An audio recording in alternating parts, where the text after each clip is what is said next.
Simple ಆಗಿ ಹೇಳ್ಕೊಡ್ತೀನಿ. There is no formula. ಆರಾಮಾಗಿ ತಿಳ್ಕೊಳ್ಳೋಣ. ಓಕೆ, ಪ್ರೀವಿಯಸ್ ವಿಡಿಯೋಸ್ ನೋಡಿಲ್ಲ ಅಂದ್ರೆ ಟೆಲಿಗ್ರಾಮ್ ಚಾನಲ್ ಜಾಯ್ನ್ ಆಗಿ, ಅಥವಾ ಈ ಒಂದು ವಿಡಿಯೋ ಡಿಸ್ಕ್ರಿಪ್ಷನ್ ಬಾಕ್ಸ್ ಅಲ್ಲಿ ಇರುತ್ತೆ. ಕಂಪ್ಲೀಟ್ ಮೆಂಟಲ್ ಎಬಿಲಿಟಿ ಬೇಕು ನೀವು ನೋಡ್ಬೇಕು ಸರ್ ನಾನು ಚಾಪ್ಟರ್ ವೈಸ್ ಅಂದ್ರೆ ಪ್ಲೇ ಲಿಸ್ಟ್ ಇದೆ, ಪ್ಲೇ ಲಿಸ್ಟ್ ಅಲ್ಲಿ ಹೋಗಿ ಕೂಡ ನೀವು ನೋಡಬಹುದು. ಓಕೆ, ಡಿಸ್ಕ್ರಿಪ್ಷನ್ ಬಾಕ್ಸ್ ಅಲ್ಲಿ ಪುನೀತ್ ಫೋರಂ ಅಂತ ಲಿಂಕ್ ಇದೆ ಟೆಲಿಗ್ರಾಮ್ ಚಾನಲ್, ಅಲ್ಲೂ ಕೂಡ ಜಾಯ್ನ್ ಆಗಿ. ಓಕೆ ಸರ್, ಫಸ್ಟ್ ಕ್ವಶನ್ ಬಂದ್ಬಿಡ್ತೇನೆ. ಕೆಳಗೆ ನೀಡಲ್ಪಟ್ಟ ಮಾಹಿತಿಯನ್ನು ಸರಿಯಾಗಿ ಓದಿಕೊಂಡು ಕೇಳಲ್ಪಟ್ಟ ಪ್ರಶ್ನೆಗಳನ್ನು ಉತ್ತರಿಸಿ. ಸರ್ ಇದು PSI ಎಕ್ಸಾಮ್ ಅಲ್ಲಿ ಬಂದಿದೆ ಸರ್ ಇದು. ಓಕೆ, ಇಲ್ಲಿ ಒಂದಷ್ಟು ಮಾಹಿತಿ ಕೊಟ್ಟಿದ್ದಾರೆ, ಇದನ್ನ ಓದ್ಕೋಬೇಕು. ಇದ್ರ ಪ್ರಕಾರ ನಾವು ಏನ್ ಡ್ರಾ ಮಾಡ್ಬೇಕಾಗತ್ತೆ. ಇದೊಂದು ಡೈರೆಕ್ಷನ್. ಓಕೆ, ಡೈರೆಕ್ಷನ್ ಮತ್ತೆ ನಾವು ದಿಕ್ಕು ಅಂತ ಏನ್ ಕರಿತೀವಿ ಅದಕ್ಕೆ ಸಂಬಂಧಪಟ್ಟಿದ್ದು. ಓಕೆ, ಇದರಲ್ಲಿ 1 ಕ್ವಶನ್, 2 ಕ್ವಶನ್, 3 ಕ್ವಶನ್ ಬಂದಿದೆ. 3 ಕ್ವಶನ್ಸ್ ಕೇಳಿದೆ ನೋಡಿದ್ರ. ಒಂದೇ ಕ್ವಶನ್ ಅಲ್ಲಿ ನಮಗೆ ಸಬ್ ಡಿವಿಷನ್ 3 ಕ್ವಶನ್ ಬಂದಿದೆ. ಫಸ್ಟ್ ಓದೋಣ. ಇದು ಇಂಗ್ಲಿಷ್ ಮೀಡಿಯಂ ಹೋಗ್ಬೇಕಂದ್ರೆ ಇಂಗ್ಲಿಷ್ ಅಲ್ಲಿ ಇದೆ, ನೋಟ್ ಓದ್ಕೊಳ್ಳಿ. ನಾನು ಕನ್ನಡದಲ್ಲಿ ಓದ್ತೀನಿ. ಓಕೆ, ಡಿ ಬಿಂದು ಎ ಬಿಂದುವಿನ ಪಶ್ಚಿಮ ದಿಕ್ಕಿನಲ್ಲಿ 14 ಮೀಟರ್ ಇದೆ. ಓಕೆ, ಬಿ ಬಿಂದು ಡಿ ಬಿಂದುವಿನ ದಕ್ಷಿಣದಲ್ಲಿ 4 ಮೀಟರ್ ಇದೆ. ಎಫ್ ಬಿಂದು ಡಿ ಬಿಂದುವಿನ ದಕ್ಷಿಣದಲ್ಲಿ 9 ಮೀಟರ್ ದೂರದಲ್ಲಿದೆ. ಈ ಬಿಂದು ಬಿ ಬಿಂದುವಿನ ಪೂರ್ವಕ್ಕೆ 7 ಮೀಟರ್ ದೂರದಲ್ಲಿದೆ. ಸಿ ಬಿಂದು ಈ ಬಿಂದುವಿನ ಉತ್ತರದಲ್ಲಿ 4 ಮೀಟರ್ ದೂರದಲ್ಲಿದೆ. ಜಿ ಬಿಂದು ಎ ಬಿಂದುವಿನ ದಕ್ಷಿಣ 4 ಮೀಟರ್ ದೂರದಲ್ಲಿದೆ. ಸುಮ್ನೆ ಓದಿದ್ರೆ ಅಷ್ಟೇ ನಿಮ್ಗೆ ಏನಿದೆ ಅಂತ. ಹೆಂಗೆ ಇದನ್ನ ಕನೆಕ್ಟ್ ಮಾಡ್ಬೇಕು ಅಂದ್ರೆ ಒಂದು ಪಾಯಿಂಟ್ ಕನೆಕ್ಟ್ ಮಾಡ್ಬೇಕು. ಫಸ್ಟ್ ಏನ್ ಮಾಡ್ಬೇಕು ನೀವು, ಒಂದೊಂದು ಸೆಂಟೆನ್ಸ್ ಓದ್ಕೊಂಡು ಯಾವ್ದಾವ್ದು ಕನೆಕ್ಟ್ ಆಗುತ್ತೆ ಅದಕ್ಕೆ ಡ್ರಾ ಮಾಡ್ತಾ ಬನ್ನಿ. ನಿಮ್ಗೆ ದಿಕ್ಕು ಗೊತ್ತಿರಬೇಕು ಸರ್, ದಿಕ್ಕು ಇದು ಗೊತ್ತೇ ಇರಬೇಕು ನಿಮ್ಗೆ. ಪ್ರತಿ ವಿಡಿಯೋದಲ್ಲಿ ಹೇಳ್ತಾ ಇರ್ತೀನಿ ನಾನು, ಇದು ಉತ್ತರ, ಇದು ದಕ್ಷಿಣ, ಇದು ಪೂರ್ವ, ಇದು ಪಶ್ಚಿಮ, ಪುನಃ ಈ ದಿಕ್ಕು ಗೊತ್ತಿರಬೇಕು. ಇದು ಆಗ್ನೇಯ, ಇದು ನೈಋತ್ಯ, ಇದು ಈಶಾನ್ಯ, ಇದು ವಾಯುವ್ಯ. ಇಷ್ಟು ದಿಕ್ಕು ನಿಮಗೆ ಗೊತ್ತಿರಬೇಕು.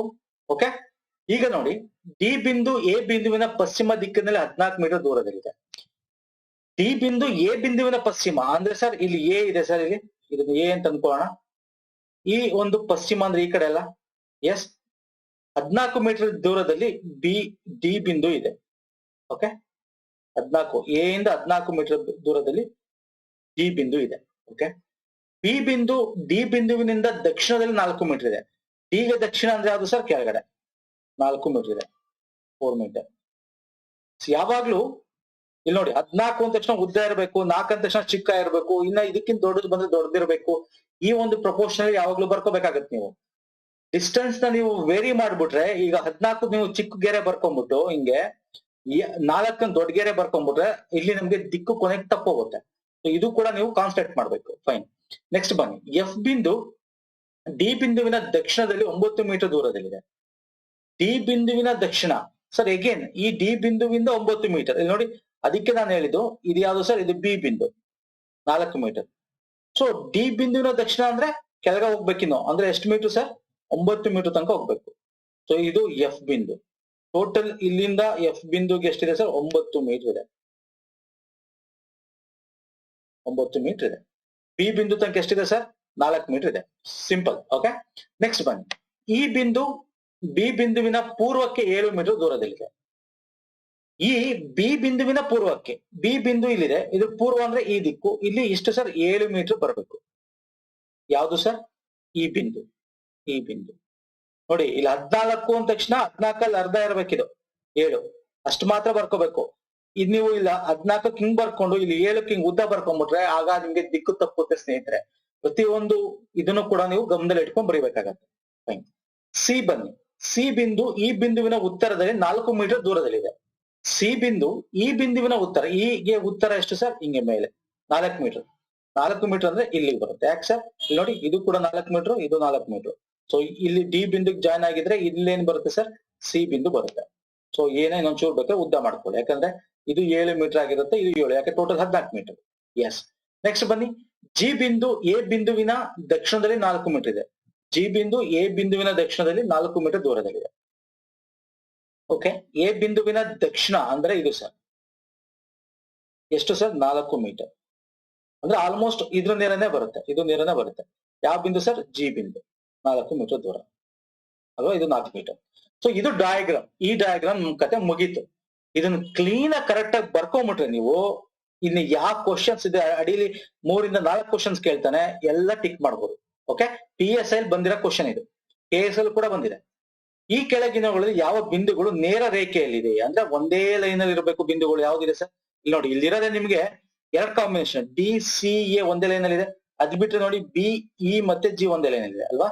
ಡಿ ಸಿ ಎ ಒಂದೇ ಲೈನ್ ಅಲ್ಲಿ ಇದೆ, ಬಿ ಮತ್ತೆ ಇ ಮತ್ತೆ ಜಿ ಒಂದೇ ಲೈನ್ ಅಲ್ಲಿ ಇದೆ. ಇಲ್ಲಿ ಯಾವ್ದಿದೆ? ಡಿ ಇ ಎ ಇದೆ ಅಲ್ಲ, ಡಿ ಸಿ ಎ ಆಗ್ಬೇಕು, ಇ ಅಲ್ಲ. ಇ ಜಿ ಸಿ ಇದೆ, ಇ ಜಿ ಸಿ ಎಲ್ಲಿದೆ ಸರ್? ನೋ ಅಲ್ಲ. ಡಿ ಬಿ ಜಿ ಇದೆಯಾ? ಇಲ್ಲ.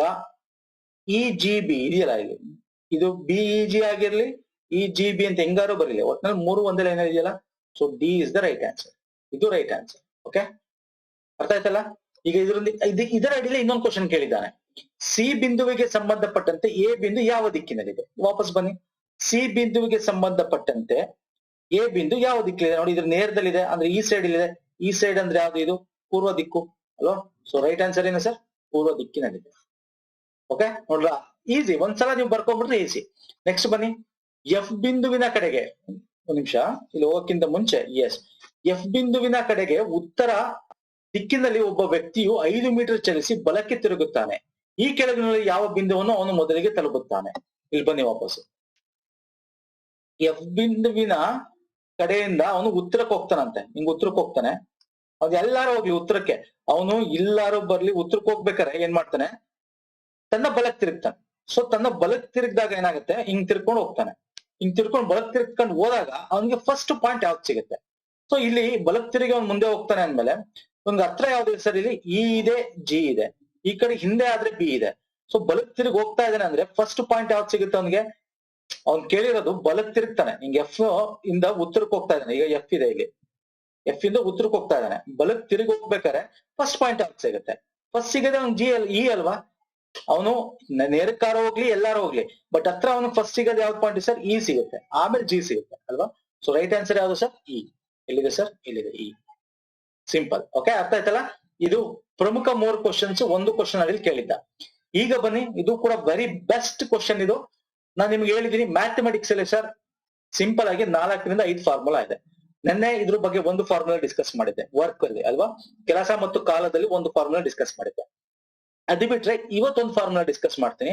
ಇದು ನಿಮಗೆ, ಈ ಒಂದು ಫಾರ್ಮುಲಾ ನಿಮ್ಗೆ ಲಾಭ ನಷ್ಟದಲ್ಲಿ ಒಂದೇ ಉಪಯೋಗ ಆಗಲ್ಲ.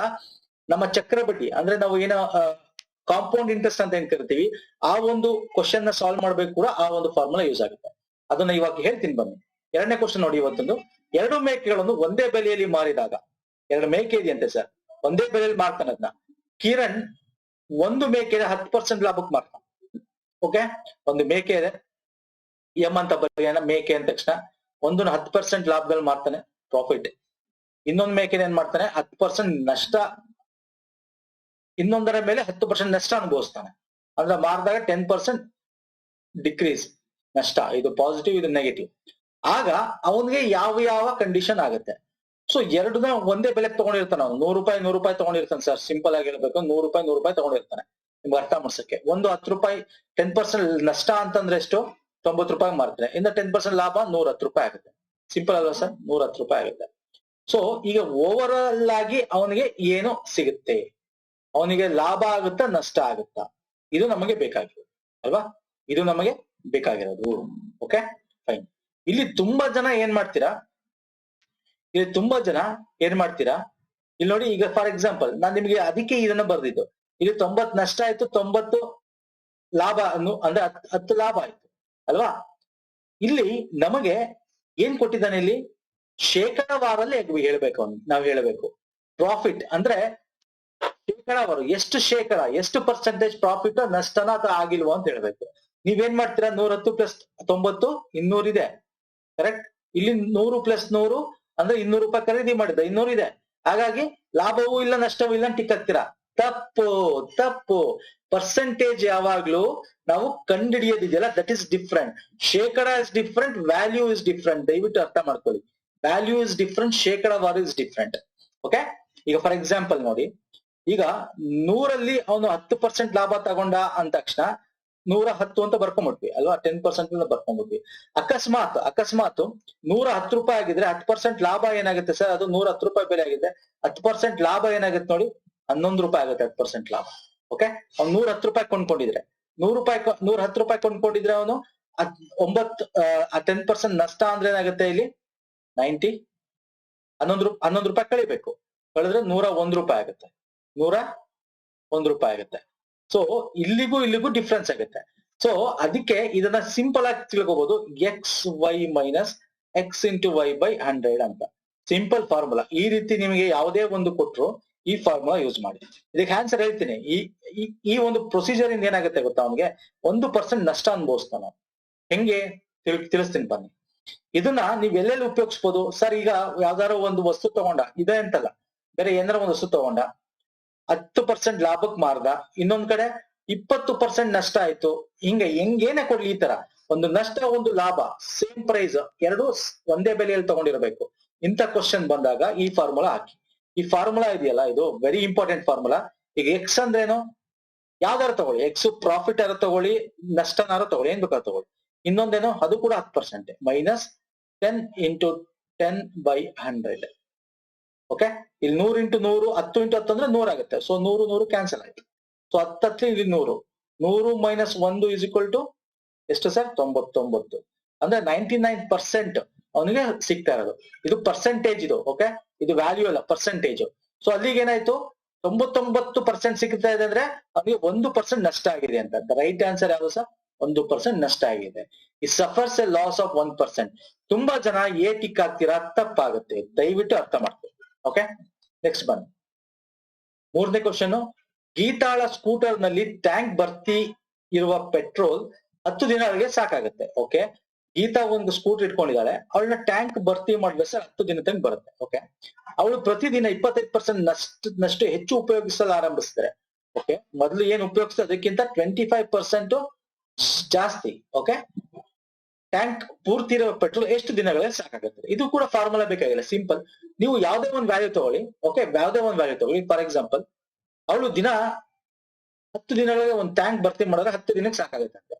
ದಿನಕ್ಕೆ ಅವ್ಳು 100 ಕಿಲೋಮೀಟರ್ ಹೋಗ್ ಬರ್ತಾಳೆ ಅಂತ ಇಟ್ಕೊಳ್ಳಿ. ಸುಮ್ನೆ ಯಾಕೆ 110 ತಗೋಬೋದು ಸರ್? 10 ಇಟ್ಕೊಳ್ಳಿ, ನೀವು ಯಾವ್ದು ಬೇಕಾದ್ರೂ ಇಟ್ಕೊಳ್ಳಿ. 100 ಯಾಕೆ ತಗೋತೀನಿ ಅಂದ್ರೆ, ಈಗ 25% ಅಂದ ತಕ್ಷಣ, ಹೆಚ್ಚು ಅಂದ ತಕ್ಷಣ ಇದನ್ನ 125 ಮಾಡ್ಕೋಬಹುದು ನಾವು.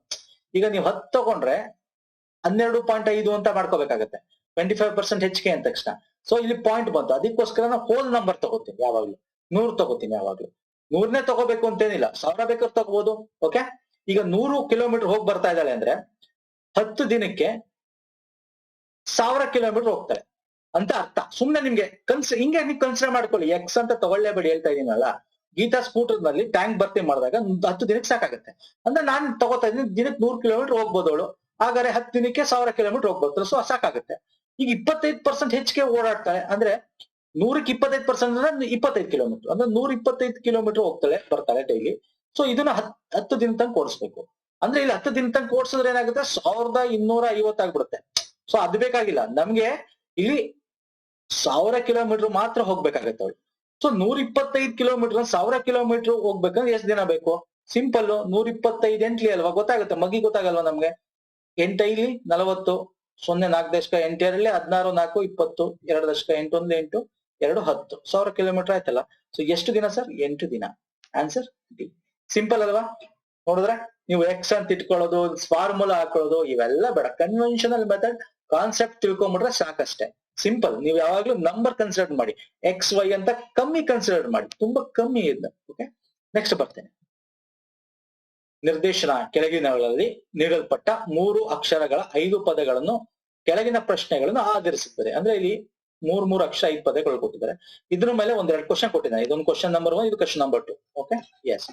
ಸೊ ಇಲ್ಲಿ ಫಸ್ಟ್ ಕ್ವಶನ್ ಬಂದ್ಬೇಡ, ಇಲ್ಲಿ ಏನು ಮಾಡಂಗಿಲ್ಲ, ಬರೀ ಜಸ್ಟ್ ಅವನು ಆಲ್ಫಾಬೆಟ್ ಕೊಟ್ಬಿಟ್ಟಿದ್ದಾನೆ. ಓಕೆ, ಬನ್ನಿ. ಇಲ್ಲೇನಿದೆ, ಮೇಲಿನ ಎಲ್ಲಾ ಪದಗಳ ಮೊದಲ ಮತ್ತು ಎರಡನೆಯ ಅಕ್ಷರಗಳನ್ನು ಪರಸ್ಪರ ಅದಲು ಬದಲು ಮಾಡುವುದರಿಂದ ಇಂಗ್ಲಿಷ್ ಭಾಷೆ ಎಷ್ಟು ಅರ್ಥಬದ್ಧವಾದ ಪದಗಳು ರಚಿಸಬಹುದು? ಮೊದಲ ಮತ್ತು ಎರಡನೆಯ ಇದೆರಡನ್ನ ಪರಸ್ಪರ ಅದಲು ಬದಲು ಮಾಡ್ಬೇಕು. ಓಕೆ, ಈಗ ಮಾಡಿ. ಇಲ್ಲೇನೆ UTB ಮೀನಿಂಗ್ ಇದೆಯಾ? ಇಲ್ಲ. UHB ಏನಾದ್ರು ಮೀನಿಂಗ್ ಇದೆಯಾ? ಇಲ್ಲ. ಈಗ ಹಬ್ ಅನ್ನೋದು ಮೀನಿಂಗ್ ಇದೆ. ಓಕೆ, ಮಗ್ ಈಗ ಇದನ್ನ UMG ಅಂತ ಬರೋದ್ರ ಮೀನಿಂಗ್ ಇದೆಯಾ? ಇಲ್ಲ. ಇದನ್ನ APR ಅಂತ ಬರೋದ್ರ ಮೀನಿಂಗ್ ಇದೆಯಾ? ಇಲ್ಲ. ಇದು OFR ಅಂತ ಬಂದ್ರೆ ಏನಾದ್ರು ಮೀನಿಂಗ್ ಬರುತ್ತಾ? ಇದು ಇಲ್ಲ. ಸೊ ಯಾವ ಪದನು ನಮಗ್ ಮೀನಿಂಗ್ ಸಿಗ್ತದೆ, ಅರ್ಥಬದ್ಧವಾದ ಯಾವ್ದು ಪದ ಸಿಕ್ಕಿಲ್ಲ. ಹಾಗಾಗಿ ಯಾವುದು ಇಲ್ಲ is the right answer. Simple. ಅದೇ ರೀತಿ ನೆಕ್ಸ್ಟ್ ಕ್ವಶನ್ ಇದ್ರ ಮೇಲೆ ಕೇಳಿದ್ದೆ ನೋಡಿ. ಮೇಲಿನ ಎಲ್ಲ ಪದಗಳ ಅಕ್ಷರಗಳನ್ನು ಅಕ್ಷರಾದಿ ಕ್ರಮದಲ್ಲಿ ಆಯಾ ಪದಗಳನ್ನು ಜೋಡಿಸಿದರೆ ಎಷ್ಟು ಪದಗಳು ಬದಲಾಗದೆ ಉಳಿಯುತ್ತದೆ? ಅಂದ್ರೆ ಆಲ್ಫಾಬೆಟಿಕಲ್ ಆರ್ಡರ್ ಅಲ್ಲಿ ಅದ್ರ ತಕ್ಕಂತೆ ಜೋಡಿಸ್ಕೊಂಡ್ರೆ ಎಷ್ಟು ಪದ ಹಂಗೆ ಉಳ್ಕೊಳ್ಳುತ್ತೆ ಅಂತ. ಈಗ ಬನ್ನಿ ಇಲ್ಲೇ ಬನ್ನಿ ಹಿಂದಕ್ಕೆ ಬಂದ್ಬಿಡ್ತೇನೆ. ಈಗ ಇದನ್ನ ಆಲ್ಫಾಬೆಟಿಕಲ್ ಆರ್ಡರ್ ಅಂದ್ರೆ ಈ 3 ಪದದಲ್ಲಿ ಯಾವ್ದು ಫಸ್ಟ್ ಬರುತ್ತೆ ಸರ್? ಬಿ ಫಸ್ಟ್ ಬರುತ್ತೆ. ಈಗ ಮೊದಲನೇದು ಬಡಿ ಬಿ ಫಸ್ಟ್ ಬರುತ್ತೆ. ಇಲ್ಲಿ ಮೇಲ್ಗಡೆ ಬರಿ ಏನಾಗುತ್ತೆ ನಿಮ್ಗೆ ಅರ್ಥ ಕಾಣಿಸ್ಲಿ ಅಂದ್ರೆ ಇಲ್ಲಿ ಬಿ ಫಸ್ಟ್ ಬರುತ್ತೆ, ಬಿ ಆದ್ಮೇಲೆ ಟಿ, ಟಿ ಆದ್ಮೇಲೆ ಯು ಅಲ್ವಾ? ಟಿ ಆದ್ಮೇಲೆ ಯು ತಾನೆ? ಎಸ್, ಇಲ್ಲೂ ಹಂಗೆ ಬಿ ಫಸ್ಟ್ ಬರುತ್ತೆ, ಬಿ ಎಚ್ ಆದ್ಮೇಲೆ ಯು ಬರುತ್ತೆ ಆಲ್ಫಾಬೆಟಿಕಲ್ ಆರ್ಡರ್ ಅಲ್ಲಿ. ಈ ಮೂರಲ್ಲಿ ಫಸ್ಟ್ ಜಿ ಬರುತ್ತೆ ಅಲ್ವಾ? A B C D F G H I J K L M N O P Q R S T, ಆಮೇಲೆ ಯು ಬರುತ್ತೆ. ಹಾಗೆ ಇಲ್ಲೂ ಕೂಡ ಎ ಬರುತ್ತೆ first, P Q R, P ಬರುತ್ತೆ, ಆರ್ ಬರುತ್ತೆ. ಇಲ್ಲಿ ನೋಡಿ ಇದನ್ನ ಆಲ್ಫಾಬೆಟಿಕಲ್ ಆರ್ಡರ್ ಬರೆದ್ರೆ ಹಂಗೆ ಇದೆಯಾ? ಇಲ್ಲ, ಚೇಂಜ್ ಆಯ್ತು. ಇದನ್ನ ಆಲ್ಫಾಬೆಟಿಕಲ್ ಆರ್ಡರ್ ಬರ್ದೆ ಇದೆಯಾ? ಇಲ್ಲ, ಚೇಂಜ್ ಆಯ್ತು. ಇದನ್ನು ಕೂಡ ಆಲ್ಫಾಬೆಟಿಕಲ್ ಆರ್ಡರ್ ಬರ್ದ್ವಿ, ಚೇಂಜ್ ಆಯ್ತು. ಇದು ಆಲ್ಫಾಬೆಟಿಕಲ್ ಆರ್ಡರ್ ಬರ್ ಚೇಂಜ್ ಆಯ್ತು. ಈಗ ಇಲ್ಲಿ ನೋಡಿ first A B C D ಕಿ, A B C D F F G H I J K L M N O ಆಮೇಲೆ ಆರ್. ಸೊ ಇದನ್ನ ಆಲ್ಫಾಬೆಟಿಕಲ್ ಆರ್ಡರ್ ಬರೆದ್ರಿ, ಆದ್ರೆ ಇಲ್ಲಿ ಏನಿತ್ತು ಮೊದಲು ಅದೇ ಇದೆ. ಸೊ ಎಷ್ಟು ಅಕ್ಷರ ಆಗ ನಮ್ಗೆ ಅದೇ ಉಳ್ಕೊಂಡಿದೆ ಸರ್? ಒಂದೇ ಒಂದು ಅಕ್ಷರ, ಒಂದೇ ಒಂದು ಪದಗಳ ಗುಂಪು ಹಾಗೆ ಉಳ್ಕೊಂಡಿದೆ. ಸೊ ರೈಟ್ ಆನ್ಸರ್ ಎಷ್ಟು ಸರ್? 1 ಅಲ್ವಾ? ಮೇಲಿನ ಎಲ್ಲಾ ಪದಗಳ ಅಕ್ಷರಗಳನ್ನು ಅಕ್ಷರಾದಿ ಕ್ರಮದಲ್ಲಿ ಜೋಡಿಸಿದರೆ ಎಷ್ಟು ಪದಗಳು ಬದಲಾಗದೆ ಉಳಿಯುತ್ತದೆ? ಎಷ್ಟು ಪದಗಳು ಸರ್? ಒಂದು ಪದ ಬದಲಾಗದೆ ಉಳ್ಕೊಂಡಿದೆ. ಯಾವುದು ಅದು? F O R. ಒಂಥರ ಏನ್ ಕೇಳ್ತಾನೆ ಗೊತ್ತಾ? ಹಿಂಗ್ ಕೊಡ್ಬೇಕು ಅಂತಂದ್ರೆ F O R, T U B, H U B ಯಾವ ಪದ ಬದಲಾಗದೆ ಉಳ್ಕೊಂಡಿದೆ ಅಂತ ಕೇಳಬಹುದು. So this is the right answer. Okay, fine. Next ಬನ್ನಿ. ಇದು ಕೂಡ ಸೂಪರ್ ಕ್ವಶನ್, ತುಂಬಾ ಇಂಪಾರ್ಟೆಂಟ್. 2 ರೀತಿ ಸಾಲ್ವ್ ಮಾಡಬಹುದು. ಇದು ವೆರಿ ವೆರಿ ಇಂಪಾರ್ಟೆಂಟ್, ಇದು ವೆರಿ ವೆರಿ ಇಂಪಾರ್ಟೆಂಟ್. ಓಕೆ, ಬನ್ನಿ. ಒಬ್ಬ ವ್ಯಕ್ತಿ 50 ಕಿಲೋಮೀಟರ್ ದೂರವನ್ನು 8 ಗಂಟೆಗಳಲ್ಲಿ ಕ್ರಮಿಸ್ತಾನೆ. S, fine. ಅವನು 4 ಕಿಲೋಮೀಟರ್ ಪರ್ ಗಂಟೆಯಂತೆ ನಡೆದುಕೊಂಡು ಒಂದಿಷ್ಟು ದೂರ ಹೋಗ್ತಾನೆ, ಹೌದು. ಮತ್ತು 10 ಕಿಲೋಮೀಟರ್ ಗಂಟೆಯಂತೆ ಉಳಿದ ದೂರವನ್ನು ಬೈಸಿಕಲ್ ಕ್ರಮಿಸುತ್ತಾನೆ, ಹೌದು. ಅವನು ನಡೆದುಕೊಂಡು ಸಾಗಿದ ದೂರವೆಷ್ಟು? ಸರ್ ಇಲ್ಲಿ ಏನ್ ಹೇಳಿದಾನೆ ಗೊತ್ತಾ? ಫಸ್ಟ್ ಅರ್ಥ ಮಾಡ್ಕೊಳ್ಳಿ. ಒಂದು ದೂರ ಇದೆ ಸರ್, ಒಬ್ಬ ವ್ಯಕ್ತಿ 50 ಕಿಲೋಮೀಟರ್ ದೂರ ಇದೆ ಸರ್, 50 ಕಿಲೋಮೀಟರ್ ದೂರ ಸರ್. ಓಕೆ, ಇಲ್ಲಿ 8 ಗಂಟೆಗಳಲ್ಲಿ ಇದನ್ನ ಕಂಪ್ಲೀಟ್ ಅವನು ಈ ಕಂಪ್ಲೀಟ್ ಇಲ್ಲಿಂದ ಇಲ್ಲಿಗೆ ಹೋಗೋಕೆ ಅವನಿಗೆ 8 ಅವರ್ಸ್ ಬೇಕು, 8 ಗಂಟೆ ಬೇಕು. ಓಕೆ, 8 ಗಂಟೆ ಬೇಕು 50 ಕಿಲೋಮೀಟರ್ ದೂರಕ್ಕೆ. ಆದ್ರೆ ಅವನ್ ಏನ್ ಮಾಡ್ತಾನೆ ಅಂದ್ರೆ 4 ಕಿಲೋಮೀಟರ್ ಪರ್ ಗಂಟೆ ಅಂತ ನಡೆದುಕೊಂಡು ಒಂದಿಷ್ಟು ದೂರ, ಅಂದ್ರೆ 4 ಅವರ್ ಅಂದ್ರೆ 4 ಕಿಲೋಮೀಟರ್ ಪರ್ ಅವರ್ ಒಂದಷ್ಟು ದೂರ ಹೋಗ್ತಾರೆ, ಒಂದಷ್ಟು ದೂರ ನಡ್ಕೊಂಡು ಹೋಗ್ತಾನೆ. ಇನ್ನೊಂದಷ್ಟು ದೂರ ಏನ್ ಮಾಡ್ತಾನೆ ಅವನು 10 ಕಿಲೋಮೀಟರ್ ಪರ್ ಗಂಟೆ. ಸೈಕಲ್ ಹೋದಾಗ ಏನಾಗುತ್ತೆ, ಆಟೋಮೆಟಿಕ್ ಆಗಿ ಅವನು ಫಾಸ್ಟ್ ಇರ್ತಾನೆ. ಹಾಗಾದ್ರೆ 10 ಕಿಲೋಮೀಟರ್ ಪರ್ ಗಂಟೆನ ಇನ್ನೊಂದಷ್ಟು ದೂರ ಅವನು ಹೋಗ್ತಾನೆ ಸೈಕಲ್ ಅಲ್ಲಿ. ಆದ್ರೆ ಈ ದೂರ ಇದೆಯಲ್ಲ, ಈ ದೂರ ಎಷ್ಟು ದೂರ ಸೈಕಲ್ ಹೋಗಿದ್ ನಡ್ಕೊಂಡು ಹೋಗಿದ್ ಎಷ್ಟು ದೂರ ಅಂತ ನಮ್ಗೆ ಗೊತ್ತಿಲ್ಲ. ಅವ್ರು ಅದನ್ನೇ ಕೇಳಿದ್ದಾರೆ, ಅವನು ನಡೆದುಕೊಂಡ ಸಾಗಿದ ದೂರವೆಷ್ಟು ಅಂತ ಕೇಳಿದ್ದಾರೆ. ಸರ್ ಇದು ಸಿಂಪಲ್. ಇದು 2 ಮೆಥಡ್ ಇದೆ. ಮಿಕ್ಸ್ಚರ್ ಆಫ್ ಅಲಿಗೇಷನ್ ಅಂತ ಕರಿತೀವಿ. ಏನಂತ ಕರಿತೀವಿ? ಮಿಶ್ರಣ ಮತ್ತು ಸಂಯೋಜನೆ ಅಂತ ಒಂದು ಚಾಪ್ಟರ್ ಬರುತ್ತೆ ನಮ್ಗೆ ಆಪ್ಟಿಟ್ಯೂಡ್ ಅಲ್ಲಿ. ಓಕೆ, ಮೆಂಟಲ್ ಎಬಿಲಿಟಿ ಅಲ್ಲಿ ಮಿಶ್ರಣ ಮತ್ತು ಸಂಯೋಜನೆ ಅಂತ. ಸೊ ಅದ್ರ ಪ್ರಕಾರ ಫಸ್ಟ್ ನಾನು ಮಾಡ್ಬಿಡ್ತೀನಿ. ಈಸಿ ಅದು, ಸಿಂಪಲ್ ಈಸಿ ಅದು. ಆ ಚಾಪ್ಟರ್ ನೀವು ಓದಿದ್ರೆ ಗೊತ್ತಿರುತ್ತೆ. ಇನ್ನೊಂದು normal way. Okay, normal way. ಈಗ ಫಸ್ಟ್ ಮೆಥಡ್ ಅಲ್ಲ ನೋಡಿ, ಫಸ್ಟ್ ಮೆಥಡ್ ಅಲ್ಲಿ ನೋಡಿ. ಫಸ್ಟ್ ಮೆಥಡ್ ಸರ್, ಇಲ್ಲಿ ಮಿಕ್ಸ್ಚರ್ ಆಫ್ ಅಲಿಗೇಷನ್ ಅಂತಂದ್ರೆ ಏನು ಅಂದ್ರೆ, ಸುಮ್ನೆ ನಿಮಗೆ ಜಸ್ಟ್ ನಿಮಗೆ ತಿಳಿಸ್ಕೊಡಕ್ ಹೇಳ್ತೀನಿ. ಏನಪ್ಪ ಮಿಶ್ರಣ ಮತ್ತು ಸಂಯೋಜನೆ ಚಾಪ್ಟರ್ ಏನ್ ಹೇಳುತ್ತೆ ಅಂದ್ರೆ, ಈಗ ನೀವು 10 ರೂಪಾಯಿಗೆ ಕಚಡ ಅಕ್ಕಿ ತಗೊಂಡಿರ್ತೀರಾ, 30 ರೂಪಾಯಿದು ಇನ್ನೊಂದು ಒಳ್ಳೆ ಅಕ್ಕಿ ತಗೊಂಡಿರ್ತೀರಾ.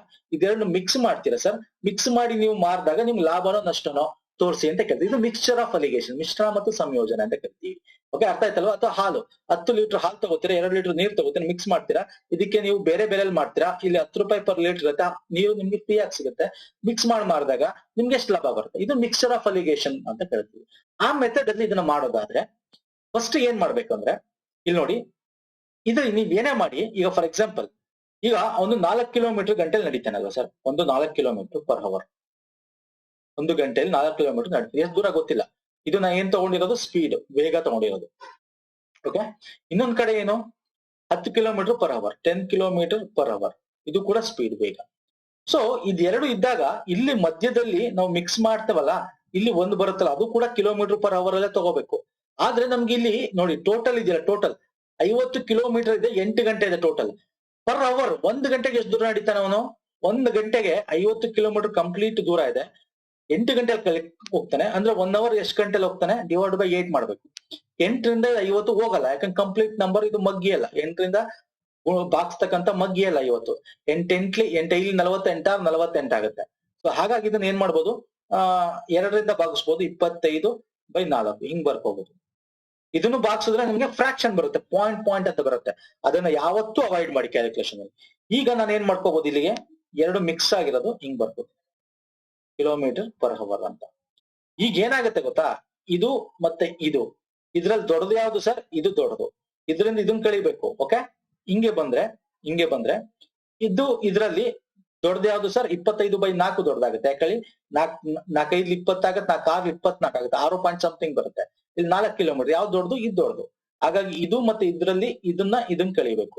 ಅವಾಗ ಇಲ್ಲಿ ಬರ್ಕೋಬೇಕು ನಾವು. ಅದೇನ್ ಬರುತ್ತಲ್ಲ ಇಲ್ಲಿ ಬರೋದು ಯಾವಾಗ್ಲೂ ಅದು ಹವರ್ಸ್ ಅಲ್ಲಿ ಬರುತ್ತೆ. ಅವರ್ಸ್, ಯಾಕಂದ್ರೆ ಪರ್ ಅವರ್ ಅಂತ ಇದೆಯಲ್ಲ, ಏನಿದೆ ಅದ್ರಲ್ಲಿ ಬರುತ್ತೆ. ಈಗ ಫಾರ್ ಎಕ್ಸಾಂಪಲ್ 25/4 10, 10ರಲ್ಲಿ 25/4 ಕಳೆದ್ರೆ ಏನಾಗುತ್ತೆ? 10 - 25/4 ಅಂತ ಬರ್ಕೋತೀನಿ. ಇಲ್ಲೇನ್ ಬರ್ಕೋತೀನಿ ಸರ್? ಇಲ್ಲಿ 25/4 - 4 ಅಂತ ಬರ್ಕೋತೀನಿ. ಈಗ ಇದನ್ನ 4ನ LCM ತಗೊಂಡ್ರೆ ಏನಾಗುತ್ತೆ? ನಿಮಗೆ ತೋರ್ಸಕ್ಕೋಸ್ಕರ ಇಲ್ಲಿ ಬರೀತೀನಿ ಬೇಕಾದ್ರೆ ಇದನ್ನ. 40 - 25/4 ಆಗುತ್ತೆ ಅಲ್ವಾ ಸರ್? ಇದು ಹಿಂಗ್ ಬರೀಬಹುದಲ್ವಾ ಸರ್?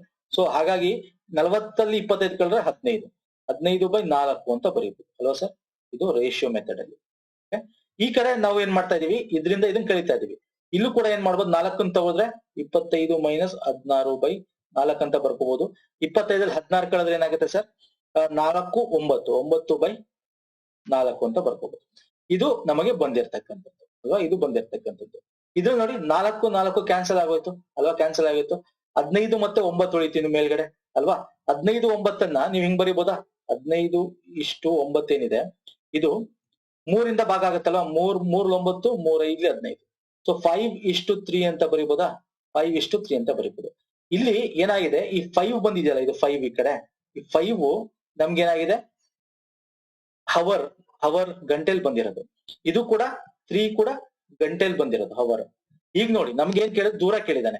ನಿಮಗ್ ಫಾರ್ಮುಲಾ ಗೊತ್ತೇ ಇದೆ. ಏನ್ ಸರ್ ದೂರ ಕಂಡುಹಿಡಬೇಕಂದ್ರೆ ಏನ್ ಮಾಡ್ಬೇಕು ಸರ್? ಈಗ ಯಾವ ದೂರ ಕೇಳಿರೋದು? ಅವ್ನು ನಡೆದುಕೊಂಡು ಹೋಗುವ ದೂರ ಕೇಳಿರೋದು. ಸೊ ನಡೆದುಕೊಂಡು ಹೋಗೋದು ಎಷ್ಟು ಸರ್? 4 ಕಿಲೋಮೀಟರ್ ಪರ್ ಗಂಟೆ. ಸೊ ದೂರ ಅಂದ್ರೆ ಏನು? ಡಿಸ್ಟೆನ್ಸ್. ದೂರ ಇಸ್ ಈಕ್ವಲ್ ಟು ಏನ್ ಬರೀತೀರಾ ನೀವು? Distance is equal to speed, ವೇಗ ಇಂಟು ಟೈಮ್ ಅಂತ ಬರೀತೀರಾ. ವೇಗ ನಮಗೆ ಏನ್ ಸರ್ ಕೊಟ್ಟಿದ್ದಾನೆ ಇಲ್ಲಿ? 4 kilometre per hour. 4 into time ನಾವು ಇಲ್ಲಿ ಕಂಡಿಡ್ಕೊಂಡಿದೀವಿ 5 ಅವರ್ಸ್ ಅಂತ ಅಲ್ವಾ? ಇಂಟು 5. ಯಾಕಂದ್ರೆ ಇದು 4 ಯಾವ್ದು ಸರ್? ಇದು 4 ನಡೆದುಕೊಂಡು ಹೋಗೋ ದಾರಿ. ಅದಕ್ಕೆ ನಾ ಇದೊಂದು 5 ತಗೊಂಡಿರೋದು. ಅಕಸ್ಮಾತ್ ಅವನು ಬೈಸ್ಕಲ್ ಹೋಗಿದ್ದ ಯಾವ್ದು ಅಂತ ಕೇಳಿದ್ರೆ ಏನ್ ಮಾಡ್ತಿದ್ರಿ ನೀವು? 10 ಇಂಟು ಇಲ್ಲಿದೆಯಲ್ಲ 3 ಈ ಕಡೆ ಬಂದಿದೆಯಲ್ಲ, ಇದು ಬೈಸ್ಕಲ್ ತಾನೆ ಇದು. ಸೊ ಇದ್ರ ನೇರಕ್ಕೆ ಏನ್ ಬಂದಿದೆ ಅದನ್ನ ಮಾಡ್ಬೇಕಾಗಿತ್ತು.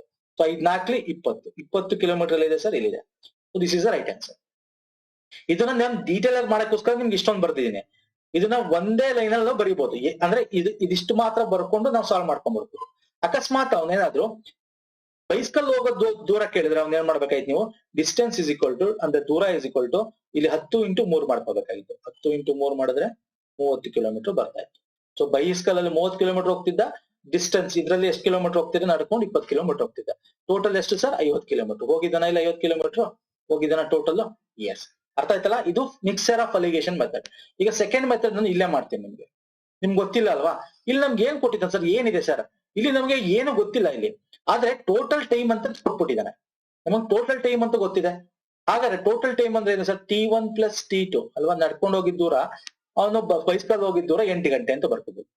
ಈಗ ನೋಡಿ ಈ ಫಾರ್ಮುಲಾ ನಿಮ್ಗೆ ಗೊತ್ತಿದೆ. D = S × T ಅಂತ ಗೊತ್ತಿದೆ ಅಲ್ವಾ ನಿಮ್ಗೆ? S ಇಂಟು ಸ್ಪೀಡ್ ಮತ್ತೆ ಟೈಮ್. ಸೊ T ಏನಾಗುತ್ತೆ ಸರ್? D/S ಅಂತ ಬರ್ಕೋಬಹುದಲ್ವಾ? ಸೊ D/S ಅಂತ ಬರ್ಕೋಬಹುದಾ ಇಲ್ಲಿ? D1/S1 ಪ್ಲಸ್ ಇಲ್ಲಿ D2/S2 = 8 ಅಂತ ಬರ್ಕೋಬಹುದಾ ಇದನ್ನ? ಎಸ್.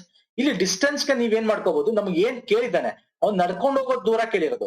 ಸೊ ನಡ್ಕೊಂಡು ಹೋಗೋ ದೂರ ನಾವು X ಅಂತ ಇಟ್ಕೊಂಬೋಣ. ಆಗ ಸೈಕಲ್ ಹೋಗೋ ದೂರ ಎಷ್ಟು ಸರ್? ಟೋಟಲ್ 50 ಅಲ್ವಾ? 50ಲ್ಲಿ ಅವ್ನ X ಕಿಲೋಮೀಟರ್ ಹೋಗಿದ್ದಾನೆ ಅಂತಂದ್ರೆ ಇದು ನಡ್ಕೊಂಡು ಹೋಗೋ ದೂರ, ನಡೆದುಕೊಂಡು. ಯಾಕಂದ್ರೆ ನಮ್ಗೆ ಕೇಳಿರೋದಲ್ಲ, ಅದಕ್ಕೆ X ಅಂತ ಇಟ್ಕೊಂಡಿದ್ದೀನಿ. ಸೈಕಲ್ ಎಷ್ಟು ದೂರ ಹೋಗ್ತಾನೆ ಸರ್? ಹಾಗಾದ್ರೆ ಸೈಕಲ್ Y ಅಂತ ಇಟ್ಕೊಂಡ್ಬಿಟ್ಬಿಡಿ, ತಪ್ಪಾಗುತ್ತೆ. 50 - X ಮಾಡಿ. ಇದು ಸೈಕಲ್ ಹೋಗೋ ದೂರ. ಇದು ಬೈಸ್ಕಲ್ ಹೋಗೋ ದೂರ. ಯಾಕೆ? X ನಡ್ಕೊಂಡು ಹೋದ್ಮೇಲೆ 50ರಲ್ಲಿ X ನ ಕಳೆದ್ರೆ ಮಿಕ್ಕಿದ್ ಬರೋದು ಯಾವ್ದು ಸರ್? ಬೈಸ್ಕಲ್ ಹೋಗೋ ದೂರ. ಸೊ ಇದನ್ನ ಇಲ್ಲಿ ಹಾಕೋಬಹುದಲ್ವಾ? ಡಿಸ್ಟೆನ್ಸ್ಗೆ ಹಾಕೋಬಹುದಲ್ವಾ? ಡಿಗೆ S. ಸ್ಪೀಡ್ ಎಷ್ಟು ಸರ್? S1 ಇಲ್ಲಿ 4 ಕಿಲೋಮೀಟರ್ ಅಲ್ವಾ? Plus ಡಿಗೇನು sir? 50 - X/4 = 8 ಅಲ್ವಾ ಸರ್? ಈಗ ಇಲ್ಲಿ ನೋಡಿ, ಅಲ್ಲ ಸಾರಿ, ಇದೆಷ್ಟು ಸರ್? ಇದು 10 ಕಿಲೋಮೀಟರ್, 4 ಅಲ್ಲ, ಇದು 10. ಎಷ್ಟು ಸ್ಪೀಡ್ ಟು ಏನು? ಅವನು ಬೈಸ್ಕಲ್ ಹೋಗೋದು 10. ಈಗ 10 ಮತ್ತು 4ಲ್ಲಿ LCM ತಗೊಂಡ್ರೆ ಏನಾಗುತ್ತೆ ಸರ್? 40 ಅಲ್ವಾ? 40. ಇದನ್ನ ಹಿಂಗೆ ಮಾಡ್ಕೊಂಡ್ಬರೋಣ. 40 40 ಮಾಡಿದ್ರೆ ಇಲ್ಲೇನಾಗುತ್ತೆ 4 10 40 ಆಗ 10x ಆಗುತ್ತೆ ಇದು ಅಲ್ವಾ. 10 ಮತ್ತೆ 4 LCM ಎಷ್ಟು? 4 1 4 5 ಎಸ್ 40. ಈಗ ಇದು 10 ರಿಂದ 4 10 ತಾನೆ. ಎಸ್ 2 2 5 2 2 2 5 2 1 5 2 4 4 5 20 40 ಅಲ್ಲ 20. So LCM is 20. ಓಕೆ ಅದೇ ನಾನು ಅನ್ಕೊಂಡೆ. So LCM is 20. ಸೊ 4 5 ಎಷ್ಟು 20 ಆಗುತ್ತೆ? 4 4 4 5 20. ಸೊ ಇಲ್ಲಿ 5x ಆಗುತ್ತೆ. ಇದು 5x ಪ್ಲಸ್ 10 2 20 ಅಲ್ವಾ, ಇಂಟು 2 ಮಾಡ್ಬೇಕು ಇದಕ್ಕೆ. ಅಂದ್ರೆ 100 52 100 ಮೈನಸ್ 2x ಆಯ್ತು ಅಲ್ವಾ, ಇಸ್ ಈಕ್ವಲ್ ಟು 8 ಅಲ್ವಾ ಸರ್. ಈಗ ನೋಡಿ 5ರಲ್ಲಿ 2 ಕಳೆದ್ರೆ 3x ಅಲ್ವಾ ಸರ್. ಓಕೆ, ಈ ಕಡೆ 20 ಈ ಕಡೆ ತಗೊಂಡ್ಬಿಡಿ. 20 ಇಂಟು 8 ಮಾಡಿದ್ರೆ ಎಷ್ಟಾಗುತ್ತೆ ಸರ್? 20 ಈ ಕಡೆ ತಗೊಂಡ್ರೆ ಇದು ಇಂಟು ಆಗುತ್ತೆ. 8 ಇಂಟು 20 ಆಗುತ್ತೆ. 0 8 2 16 160 ಮೈನಸ್ 100. ಈ 100 ಈ ಕಡೆ ತೆಗೆದ್ರೆ ಮೈನಸ್ 100 ಆಗುತ್ತೆ. ಸೊ ಇಲ್ಲಿ ಏನಾಯ್ತು sir? 3x is equal to 40 ಅಲ್ವಾ ಸರ್. ಎಷ್ಟು? 40. ಎಸ್,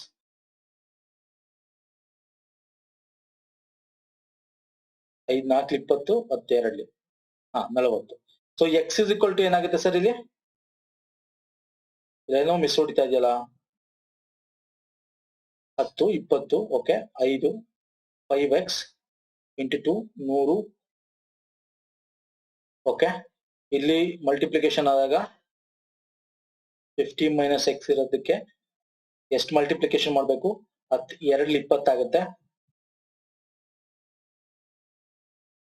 2 4 4 5 20. ಎಸ್ 2 ಆಗುತ್ತೆ. ಏನೋ ಮಿಸ್ ಹೊಡುತ್ತದೆ. ಇದು 2x ಬರ್ಬೇಕಾಗಿತ್ತು. ಇದು ಎಕ್ಸ್ ಬೈ 2 ಬರ್ಬೇಕಿಲ್ಲ, 3 ಅಲ್ಲ 2 ಬರ್ಬೇಕಿಲ್ಲ. ಏನೋ ಮಿಸ್ ಆಗಿದೆ, ಏನೋ ಕ್ಯಾಲ್ಕುಲೇಷನ್ ತಪ್ಪಾಗಿದೆ. ನೋಡಿದ್ರ ಈ ತರ ಮಾಡಿದ್ರೆ ಕ್ಯಾಲ್ಕುಲೇಷನ್ ಬೇಗ ತಪ್ಪಾಗುತ್ತೆ. ಬಟ್ ಇಲ್ಲಿ ಏನ್ ಕ್ಯಾಲ್ಕುಲೇಷನ್ ತಪ್ಪಾಗಿದೆ ನೋಡೋಣ. ಡೋಂಟ್ ವರಿ, ಯಾರು ಹೇಳ್ತೀರಾ? 10 4 40 10 2 2 50 2x. ಇಲ್ಲಿ 4 4 16 4 5 20 4 5 20 5ರಲ್ಲಿ 2 ಕಳೆದು 3x. Okay, 5 2 10. Okay, X by 3 ಬರುತ್ತೆ. ಆಕ್ಚುಲಿ ಇದು 2 ಬರಬೇಕು. ಏನೋ ಕ್ಯಾಲ್ಕುಲೇಷನ್ ಮಿಸ್ ಆಗಿದೆ. ಸೊ ಹಿಂಗೆ ಮಾಡ್ಬೇಕು ಸ್ನೇಹಿತರೆ. ಇಲ್ಲಿ ಏನ್ ಮಿಸ್ ಆಗಿದೆ ಅಂತ ಗೊತ್ತಾಗ್ತಲ್ಲ, ದಯವಿಟ್ಟು ಅಬ್ಸರ್ವ್ ಮಾಡಿ ಹೇಳಿ. 2 4 2 10 2 1 2 5 5 20. ಏನೋ ಮಿಸ್ ಹೊಡಿತಾ ಇದೆ ಇಲ್ಲಿ, ಏನು ಅಂತ ಗೊತ್ತಿಲ್ಲ. ಟೋಟಲ್ 8 10 ಇಲ್ಲಿ ಮಿಸ್ ಹೊಡಿತಾ ಇದೆ. ನೋಡಿ ಇದು 40 ಅಲ್ಲ, ಇದು 60 ಅಲ್ವಾ.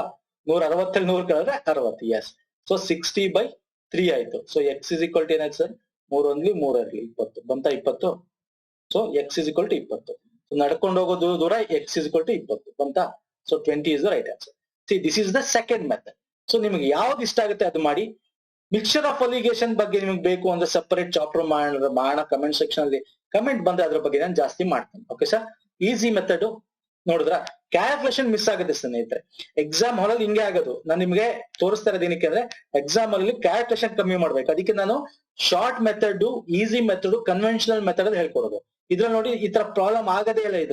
ಇದ್ರಲ್ಲಿ ಪ್ರಾಬ್ಲಮ್ ಆಗುತ್ತಲ್ಲ, ಎಲ್ಲಾರು ಒಂಚೂರು ಮಿಸ್ ಆಯ್ತು ಒಂದು ಕ್ಯಾಲ್ಕುಲೇಷನ್ ಫಾಸ್ಟ್ ಆಗಿ ಮಾಡ್ಬೇಕಾದ್ರೆ ಏನಾಗುತ್ತೆ? ತಪ್ಪಾಗುತ್ತೆ. ನೆಕ್ಸ್ಟ್ ಬನ್ನಿ. ಸಭೆಯೊಂದರಲ್ಲಿ ಗ್ರಾಮದ ನಕ್ಷೆಯನ್ನು ಆಗ್ನೇಯ ದಿಕ್ಕು ಉತ್ತರವಾಗುವಂತೆ ಮತ್ತು ಈಶಾನ್ಯ ಪಶ್ಚಿಮ ದಿಕ್ಕಾಗುವಂತೆ ಇರಿಸಲಾಗಿದೆ. ಹಾಗಾದ್ರೆ ದಕ್ಷಿಣ ಯಾವ ದಿಕ್ಕಾಗಿದೆ? ಇದು ಕೂಡ ಸಿಂಪಲ್. ಇದಕ್ಕೆ ಸೇಮ್ ಇದನ್ನ ಬರ್ಕೊಬೇಕಾಗುತ್ತೆ. ನೀವು ಈಸಿಯಾಗಿ ಅರ್ಥ ಆಗ್ಬೇಕು ಅಂದ್ರೆ ಇದನ್ನ ಬರ್ಕೋಬೇಕು. ಉತ್ತರ, ದಕ್ಷಿಣ, ಪೂರ್ವ, ಪಶ್ಚಿಮ, ಆಗ್ನೇಯ, ನೈಋತ್ಯ, ಈಶಾನ್ಯ, ವಾಯುವ್ಯ. ಕನ್ನಡ ಇಂಗ್ಲಿಷ್ ಅಲ್ಲಿ ಆದ್ರೆ ನಾರ್ತ್, ಸೌತ್, ಈಸ್ಟ್, ವೆಸ್ಟ್. ಇದು north, east, north, west, south, east, south, west ಅಂತ ಕರಿತೀವಿ. ಓಕೆ, ಇಲ್ಲಿ ನೋಡಿ ಸಭೆಯೊಂದರಲ್ಲಿ ಗ್ರಾಮದ ನಕ್ಷೆಯನ್ನು ಆಗ್ನೇಯ ದಿಕ್ಕು ಉತ್ತರವಾಗುವಂತೆ. ಇದು ಆಗ್ನೇಯ ಸರ್. ಆಗ್ನೇಯನ ಉತ್ತರ ಮಾಡ್ತಾ ಇದೀವಿ. ದಯವಿಟ್ಟು ಇಲ್ಲಿಂದ ಉತ್ತರ ಆಗ್ಬೇಕು ಅಂದ್ರೆ ಇದು ಇಲ್ಲಿಗೆ ಹೋಗ್ಬೇಕು ಅಂದ್ರೆ ಇದು ಉತ್ತರ. ಹೋಗ್ಬೇಕು ಅಂದ್ರೆ ಏನಾಗ್ಬೇಕು? ಇದು ವಾಯುವ್ಯ. 1 2 3 ಪಾಯಿಂಟ್ ಹೋಗ್ಬೇಕಾಗತ್ತೆ ಅಲ್ವಾ? ಫೈನ್. ಈಶಾನ್ಯವು ಪಶ್ಚಿಮ ದಿಕ್ಕಾಗುವಂತೆ. ಈಶಾನ್ಯ ಪಶ್ಚಿಮ ದಿಕ್ಕಾಗ್ಬೇಕಾದ್ರೆ 1 2 3. ಎಸ್, ಅಂದ್ರೆ ಎಲ್ಲ 3 ಪಾಯಿಂಟ್ ಈ ಕಡೆ ಮಾಡ್ಕೊತಾ ಇದಾರೆ ಸಭೆಯಲ್ಲಿ. ಓಕೆ, ಗ್ರಾಮದವರು. ಹಾಗಾದ್ರೆ ದಕ್ಷಿಣ ಯಾವ ದಿಕ್ಕಾಗುತ್ತೆ? ದಕ್ಷಿಣ ಇದೆಯಲ್ಲ, ಅದು 3 ಪಾಯಿಂಟ್ ಕಳಿಸಿ. 1 2 3 ಅಂದ್ರೆ ಈಶಾನ್ಯ ದಿಕ್ಕಾಗುತ್ತೆ. ಎಲ್ಲಿದೆ ಸರ್ ಈಶಾನ್ಯ? ಈಶಾನ್ಯ ದಿಕ್ಕಿದೆ. ಅರ್ಥ ಆಯ್ತಲ್ಲ? ಸಿಂಪಲ್, ಈಸಿ ಇದು, ಕನ್ಫ್ಯೂಸ್ ಮಾಡ್ಕೊಬಿಡಿ, ತುಂಬಾ ಈಸಿ. ನೆಕ್ಸ್ಟ್ ಕ್ವಶನ್ ಬರ್ತೇನೆ. ರಮ್ಯಾ ರಶ್ಮಿಗಿಂತ ಅಂದವಾಗಿದ್ದಾಳೆ, ಆದರೆ ರೇಖಾಳಷ್ಟು ಅಂದವಾಗಿಲ್ಲ. ಹಾಗಾದರೆ ರಮ್ಯಾ ರಶ್ಮಿಳಷ್ಟು ಅಂದವಾಗಿಲ್ಲ, ರಶ್ಮಿ ರೇಖಾಗಳಿಂದ ಅಂದವಾಗಿಲ್ಲ. ಇದು ಸಿಂಪಲ್, ಇದೇನಿಲ್ಲ, ನೀವು ಏನ್ ಬರೀಬೇಕು ಅನ್ನೋ ಸಿಂಪಲ್ ಆಗಿ ಬರೀಬೇಕು. ರಮ್ಯಾ ರಶ್ಮಿಗಿಂತ ಅಂದ್ರೆ ಚೆನ್ನಾಗಿದ್ದಾಳೆ, ಗ್ರೇಟರ್ ಹಾಕೋತೀನಿ. ರಶ್ಮಿಗಿಂತ ಚೆನ್ನಾಗಿದ್ದಾಳೆ. ಓಕೆ, ರಶ್ಮಿ. ಓಕೆ, ಆದ್ರೆ ರೇಖಾಳಷ್ಟು ಅಂದವಾಗಿಲ್ಲ, ಅಂದ್ರೆ ರೇಖಾಕ್ಕಿಂತ ಚೆನ್ನಾಗಿಲ್ಲ, ಅಂದ್ರೆ ರೇಖಾ ರಮ್ಯಾಗಿಂತ ಚೆನ್ನಾಗಿದ್ದಾಳೆ ಅಂತ. ಹಾಗಾದ್ರೆ ಹಿಂಗ್ ಬರ್ಕೊಂಡು ಇಲ್ಲಿ ರೇಖಾ ಅಂತ ಬರ್ಕೋತೀನಿ. ಓಕೆ, ಇದು ನಮಗೆ ಈ ಕ್ವಶನ್ ಇಂದ ಗೊತ್ತಾಗಿದೆ. ಓಕೆ, ನೆಕ್ಸ್ಟ್ ಆಪ್ಷನ್ ಓದಿ. ರಶ್ಮಿ ರಮ್ಯಾಳಷ್ಟು ಅಂದವಾಗಿಲ್ಲ ಅಂತಿದೆ. Rashmi is not pretty as Ramya.